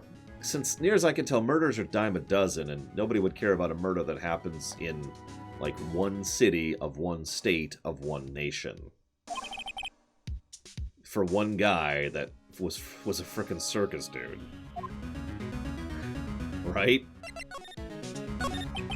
Miss Von Karma, it appears you got something on... You got your hands on something big, huh? Ah, I'm amazed you picked up on that much. Anyone could. You couldn't hide that look of victory with 10 bags on your head. I've got conclusive evidence and a conclusive witness. Need any more hints? Conclusive witness? You must mean the acrobat, right? I'm putting in the summons for him to be called as a witness as we speak. It's the final nail in your coffin, Mr. Wright. Except she always says Mr. Phoenix Wright, because she always says everyone's full name. Why do you want to keep getting... Why do you keep giving Nick the evil eye? Doesn't matter if you prove the defendant guilty tomorrow. Nothing will be able to bring your dad back. My dad? Oh, you must mean the esteemed Manfred von Karma. Of course, your dad. I know you miss him. Enough out of you. One more word and you'll get a mouthful of whip. Now, when did I ever bring up my papa's name in this or any other conversation? Then, what's this revenge thing you're talking about? You wouldn't understand. No, I don't have daddy issues. I have to see him again. One more time. I'm sure you know to who I refer. Miles Edgeworth. What? But Edgeworth? Miles Edgeworth? Yeah, no, this is her proving she's better next time. Why would you even bring him up? You haven't forgotten, have you? Do you know who it was? Oh no, she totally has daddy issues, but I don't blame her for that. I blame her dad for being a horrible human being. Do you know who it was that trained the gifted prosecutor, Miles Edgeworth? Yeah, Manfred. Exactly right. It was my papa. That means Edgeworth was... right again. He was like a little brother to me, even though he's older than you. Edgeworth and Nick are the same age. Edgeworth. My one true love. The man who inspired me to become an attorney. Those silky, beautiful eyes and... oh, Edgeworth. Slobber, slobber, slobber. I fought against him in a few cases. Yeah, like 4. Literally 4, now that I think about it. Well, after that case was over, there was another case that wasn't written at this point in time. It's your fault he is gone. It's the truth, isn't it, Mr. Wright? Nick, what does she mean? Edgeworth was never quite the same after the case, and then with the case after that one. He never set foot into the court again. And then one day, he just vanished. All he left was a simple note at the prosecutor's office. Prosecutor Miles Edgeworth chooses death. That was 1 year ago. It was a few months after you left to go back home. Mr. Edgeworth, he's dead? I don't believe it. Yeah, me neither. He's still alive. I'm sure of it. Somewhere in the world, he's still alive. Prosecutor Miles Edgeworth chooses death. Of course he did. You ruined his reputation as a prosecutor. You effectively killed the prosecutor in him. Oh, I was actually wondering, Valvatrix, if they planned that in advance. Just like your I actually know that they corrected a lot of translation issues in these games because I read that. Like, there's a whole list of all the corrections they made. Just like your victory muddied the honorable name Von Karma, which was not honorable. What's the opposite of honorable? I'm going to find him, and then I'm going to teach him his rightful place with my own 2 hands. About Mr. Edgeworth, Maya, I already told you this once. Don't make me do it again. Don't bring up his name in front of me again. Okay? Nick? Miss Von Carva? I don't know if you were God's gift to prosecutors or not, but I've had about enough of you. Him too. What happened? If this dog is all bark and no bite, he's already been defeated. Regardless, I have nothing to inform you two today. Tomorrow will be the greatest courtroom battle this country has ever seen, except for the one where we took down the chief prosecutor and the chief of police at the same time, but that didn't exist yet, so I don't blame you for not hearing about that. Let's go. We need to talk with the performer on the 3rd floor. Sorry I brought it up, Nick. I will never forgive you, Maya. And there's only one answer for this. Pulls out a sword. Anyways, so let's go see the killer, because I already spoiled it. You must be Phoenix Wright. Yes. Pleased to meet you. I'm Ken Dingling. But here at the circus, everyone just calls me Acro. Mr. Acro. How do you know my name? The detective told me. He said you'd definitely show up here. Acro, you remember the circus as well, right? That's right. I mainly performed on the tightrope of the flying trapeze. But nowadays, all I perform is my wheelchair.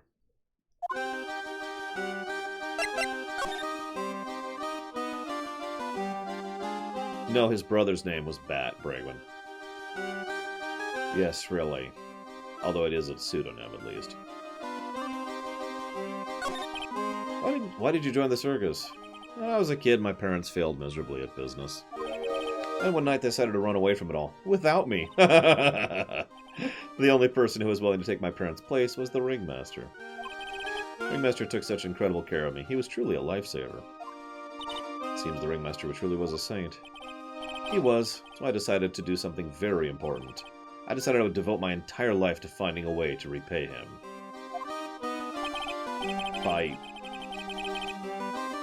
Anyways, look how someone repaid him for all the good in his life. Such a shame. Sometimes I think he was almost too kind. Perhaps he was too kind for his performers. Maybe he was too kind to his daughter. Regina's so cute.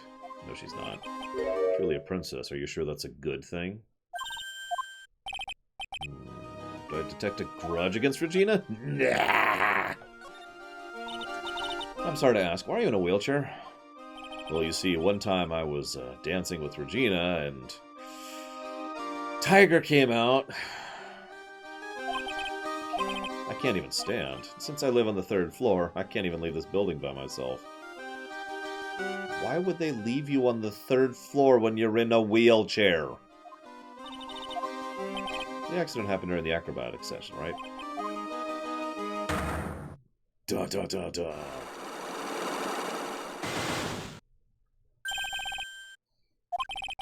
So they don't have to hear him. What's on your mind? Exactly when were you injured? It's been almost 6 months since I was hurt. I injured my legs during practice. 6 months ago. What in the world went on in this circus then? That's cool. That's where I keep all my hidden gold, Calapalooza. I stopped by yesterday and noticed you weren't in your room. I was at the hospital all day yesterday. You were there for rehabilitation? What about the murder? Of course I knew about it. I spoke with the police before they allowed me to go to the hospital. Before I got the call from the prosecutor, I was convinced it was all a dream. I just couldn't believe it when I saw what I saw.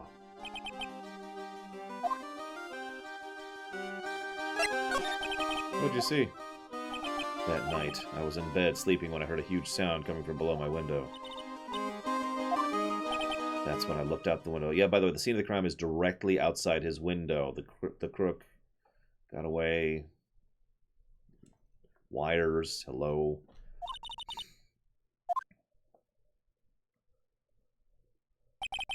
He was flying straight up into the air. Maximilian Galactica. That's what I thought you'd say.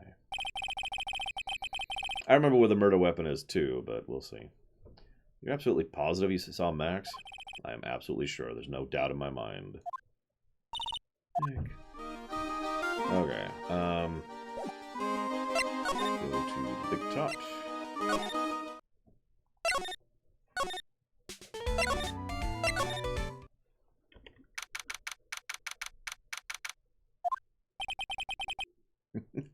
Money brings back shiny jewelry, which I pawn off for food. Hey, it's a tiger, which can kill us instantly.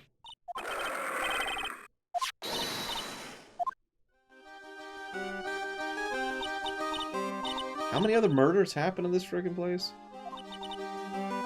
Sorry, I guess I made a mistake. Yeah, little one. I was thinking of teaching whatever primate was out there a lesson, but I was expecting more of a monkey than a human. I approve of monkey killing.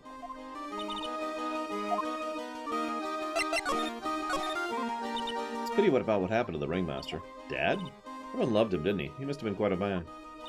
He was. I love my dad so much. Hate to say it, but she doesn't seem all that broken up about her father. Oh, I feel so lonely. I won't be able to see him for a while. For a while? Yeah, when Leon died, I talked with my dad, and he told me that when someone dies, they just become a star in the heavens. That means my dad is looking down on me from the sky. Why I love the night so much. I can see everyone who's gone. What do you mean there's no way I believe that? I didn't say anything out loud. You think one day I'll be a star too? Well, that was the intent, wasn't it? You really think so? Yeah, you will.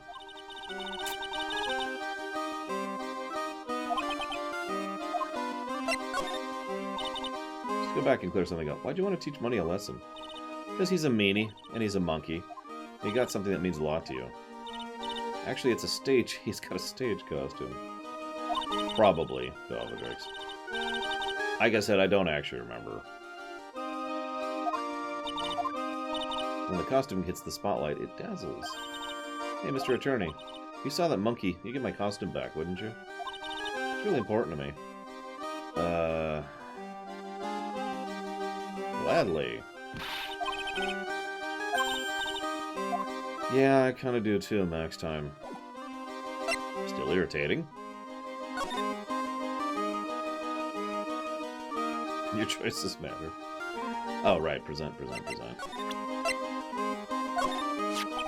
you ever seen this before? I know what this is. Really? It was in my pocket for a while. It was in your pocket? Yeah, I guess I noticed it around breakfast time. Yeah, I always take Acro for his breakfast in the morning. That's also when I take out the trash in his room. I'd go to the cafeteria and eat my own breakfast. Well, there's one of them that's a bad person, although, holy crap, we'll talk about that when we get there. That's when you realize the piece of paper in your pocket. Yep, but since I'm not a murderer, I just figured it belonged in someone else's pocket.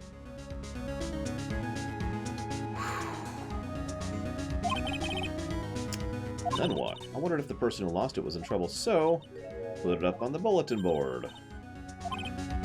So Regina is the one who put it there, but not the originator of the note. The morning of the murder. Yeah, now that you say it, Valvatrix, I think I might have suspected her, especially in the wake of Red Hair from the last case. Although, Red Hair was better written, because she was more... well, I'm sorry, I don't mean to say that this is badly written. What I mean was Red Hair was written to be faking it, whereas she seems to be written to just really be that... Ooh.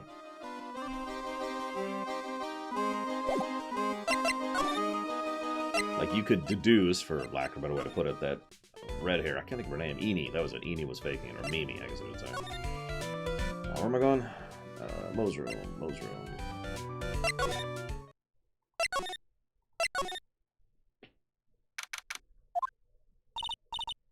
Mo's not here.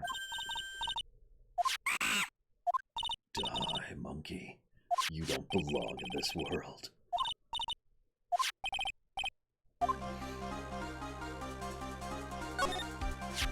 Give it back, monkey brain. That means a lot to Regina. A real man wouldn't make a girl cry.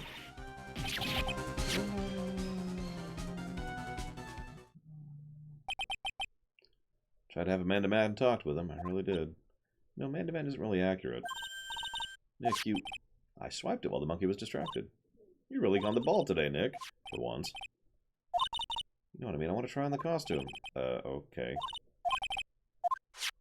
Doesn't fit me at all. Oh well. Guess it's time to lay off the burgers. Maya, you might actually literally weigh a third what I do. Shut up.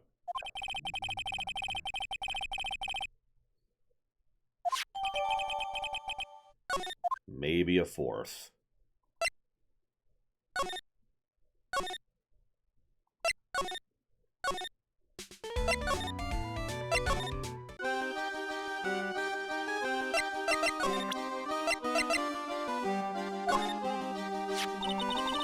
I actually did get some meat for burgers that I can cook later this week with all that spare time I have to cook. Don't mention it. I love you, Mr. Attorney. Please don't ever say that again. Oh my god. This isn't mine, it was Leon's. You know, the lion she told us about. So, the one that killed someone. Or the one that someone killed, sorry. Excuse me. So let's talk about Leon. He was killed, wasn't he? Yeah, that's right. My dad killed him. Why? Well, Leon did something really bad during practice. Leon was sitting down, he opened his mouth, you know, ooh, Usually when he did that, I would put my head into his mouth. Wait, you put your head into a lion's mouth? Yeah, they always loved seeing me do that. They'd always start screaming. I'm sure they were screaming because they loved seeing you do that. Anyways, what was the bad thing? Oh yeah, Leon bit someone during practice. Everyone think it was alright though, right? No, they died. That was the problem. My dad was incredibly angry. And that's when Leon... Yeah, that's when he became a star in the sky. Poor thing. 2 guesses who he bit.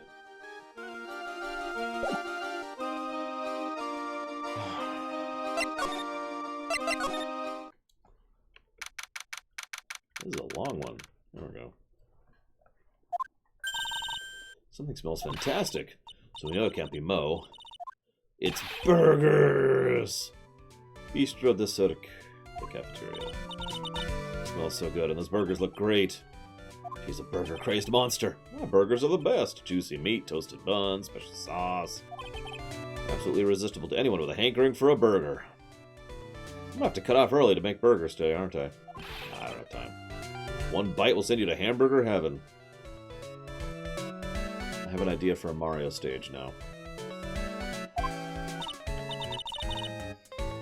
High blow off Alex. Yeah, this one is taking a little bit, but whatever.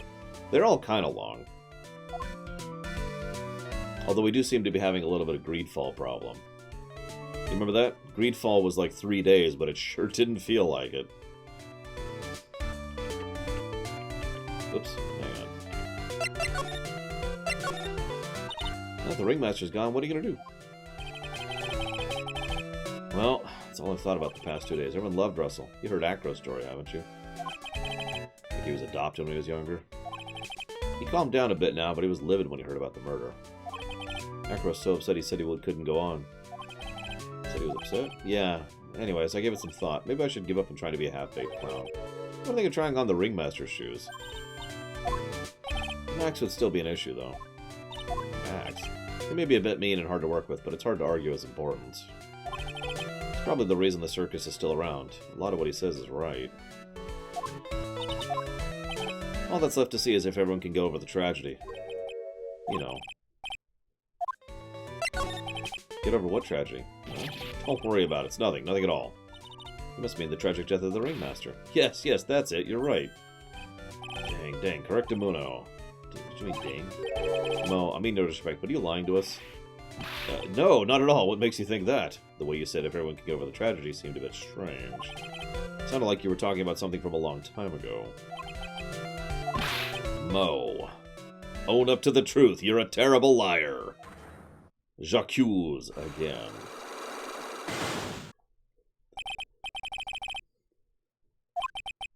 About 6 months ago, it was a little accident.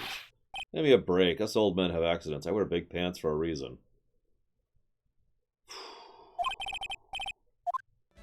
Really? I haven't saved in a bit.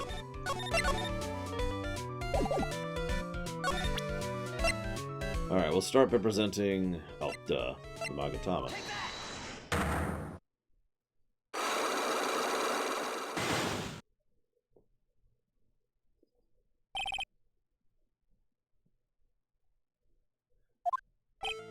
No, please tell us what happened 6 months ago. What in the world went on at this circus? Okay. There's no need to look so scary when you ask me. Look over there, juicy burgers. Let's eat instead. Unfortunately, I'm a grilled chicken sandwich man myself. Ladies and gentlemen, Phoenix Wright is not human! Is it something about an accident? This wouldn't happen to be the cause of the accident, would it? Where's Leon? There he is. Heard a little bit about it from Regina.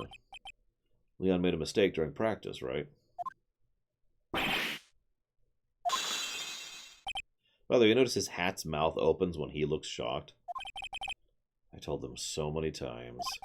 You shouldn't be doing such dangerous acts. Like putting her head in Leon's mouth, right? Yeah, but Regina believed in Leon.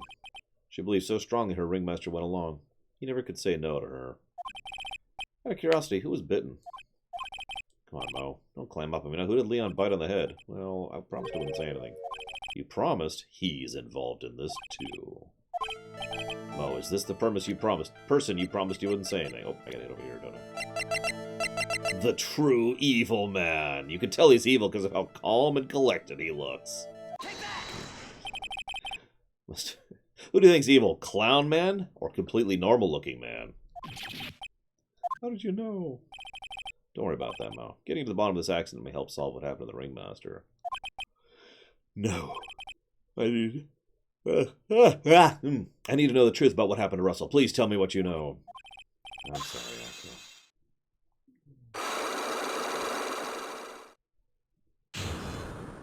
I mean, they did make the point, and Baron mentioned earlier the difference between surface truths and complex truths, and everyone here on surface is a psychopath, and he's normal on the surface. You know, the accident. Someone die? No, but it probably would have been better if he had. How would you have been better? He's still alive, but when he got bit, he suffered massive brain damage. He'll never recover from the coma he's in. Ooh. Yeah, that's not cool. All he does now is lie in a bed at the hospital, and that's all he's ever going to be able to do. How's he related to Acro? He's his brother. The person who got bit was Acro's brother. They were an acrobatic team, Acro and Bat. Cute nicknames, I thought. Anyway, they're an incredible team, cut down in their prime. Who's Acro's younger brother? Sean Dingling, but everyone just called him Bat. He fell in love with Regina, trying to win her love. Trying to win her love was his downfall. It's the third person who was in love with her. Excuse me, who was in love, because that is not love. Just making it clear. 6 months ago, while they were practicing, all of a sudden Bat blurts out with, let me perform with Leon. I don't know. That's what caused the accident. I'll never forget that moment. It was so strange. Leon had the weirdest look on his face. He was smiling. Yeah, Leon, when he bit down, he was smiling.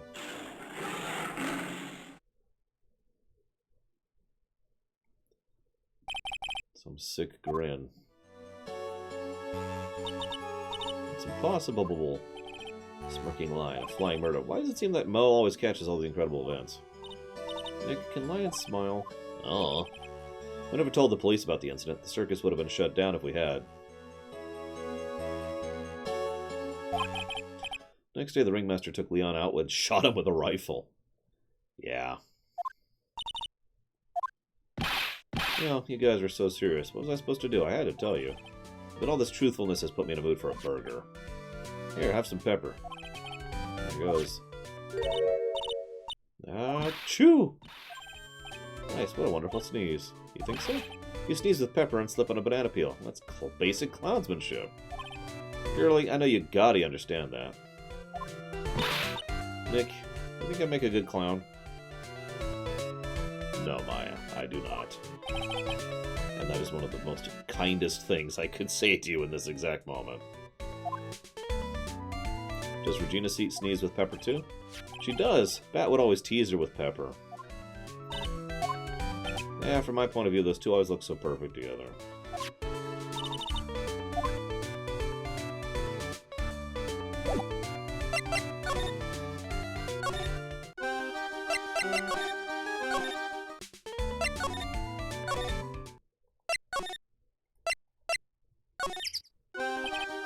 Mr. Wright, back again, I see.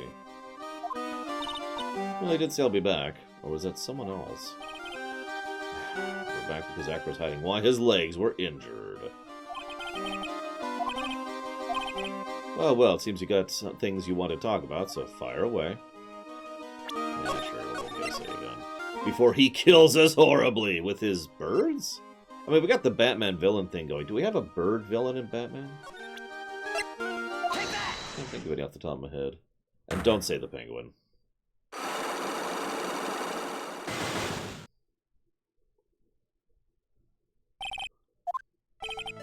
I have to ask you, how are you injured? I'm sorry, I thought we talked about this. It was an accident during practice. An accident during practice? Yeah, unfortunately, acrobats are prone to all sorts of injuries. He's lying. If that was the cause, he'd have no keys. Acro, are you really telling the truth? Are you sure it wasn't this guy? Most favorite game I played in 2020 so far. Final Fantasy VI. That's actually not quite true, but I don't want to talk about that right now.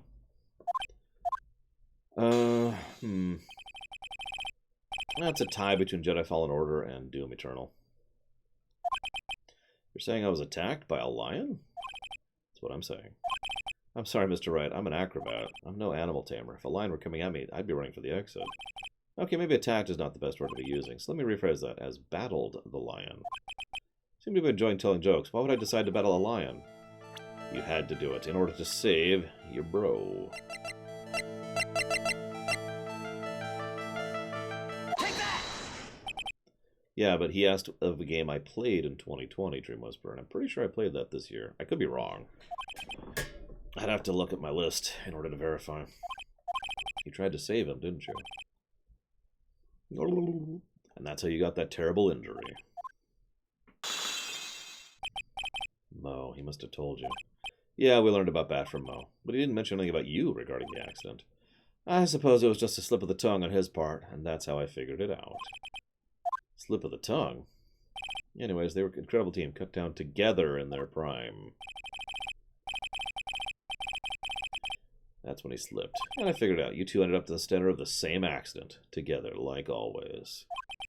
I see, but an accident is an accident. It wasn't anyone's fault. It's supposed to be one incredibly deep-seated secret. I think this is the first time we've seen a three-prong, isn't it?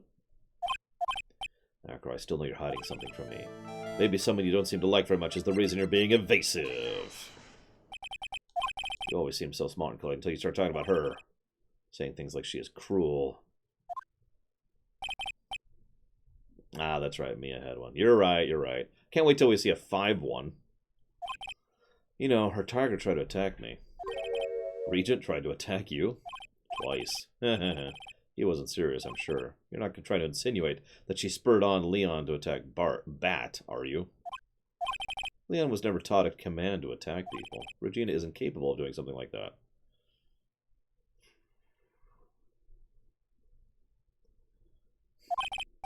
Besides, Regina had no reason to want to hurt my little brother. Regina and Bat were such good friends back then. But you still hate Regina. And I'm not cosplaying, I'm just wearing a suit, by the way, for reference. This is just my uniform. It's what I wear for streaming. What are you talking about? Maybe I overdid it again. But if I hand something over to Acro, here's proof you had it out for Regina all along. I kind of like it too, Blue Wolf Alex. Regina posted on the bulletin board in the cafeteria. Before that, it was in her pocket. As Kefka can attest to.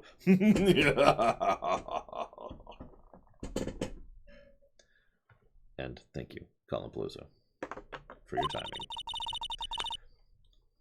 I don't know, I don't have a blue suit. I only have 2 suits, and I kind of prefer this one to the other one. That's why I switched to this one. Much better shoulders. I hate the shoulder pad thing. And Persona 5 Royale. You wrote this, and then you put it in her pocket. That's right, isn't it? That's right. Well done, Mr. Wright.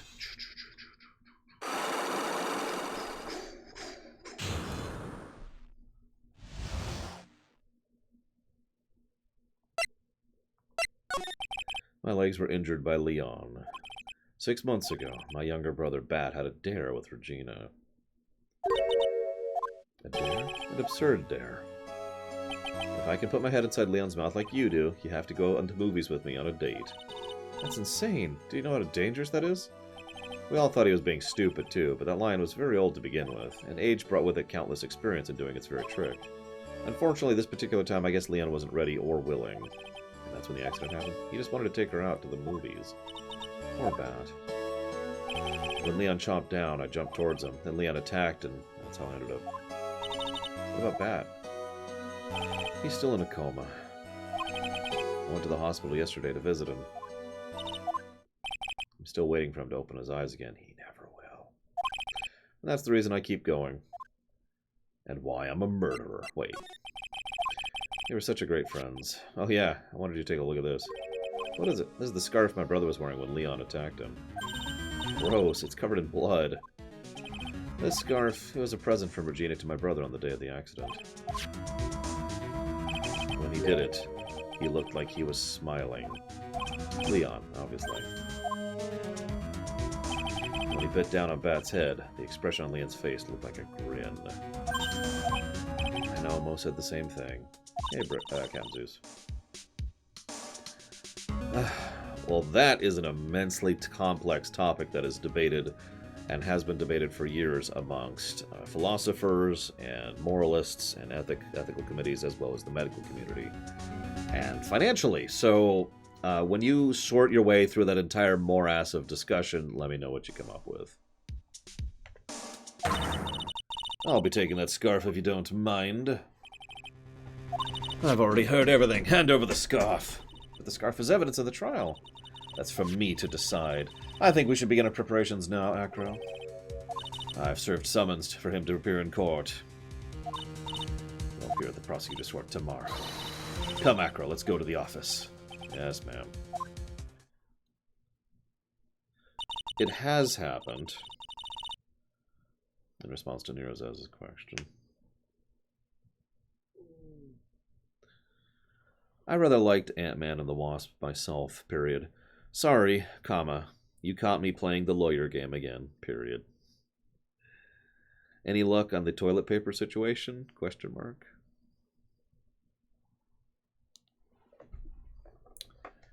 What do we do, Nick? How are we going to handle this tomorrow? Don't worry, we'll figure out something. You must have found something you can use. It's all beginning to come together now. Dun, dun, dun.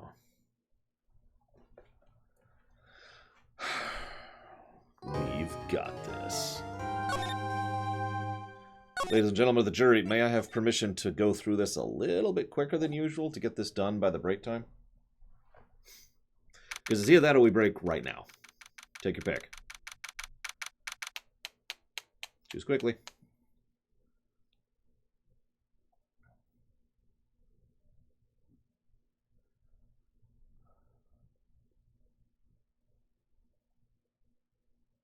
I can speed read, but that means I'm only going to read certain things out loud. The whole thing that's slowing this down, this isn't a complaint, it's just a statement of fact, is me reading this out loud.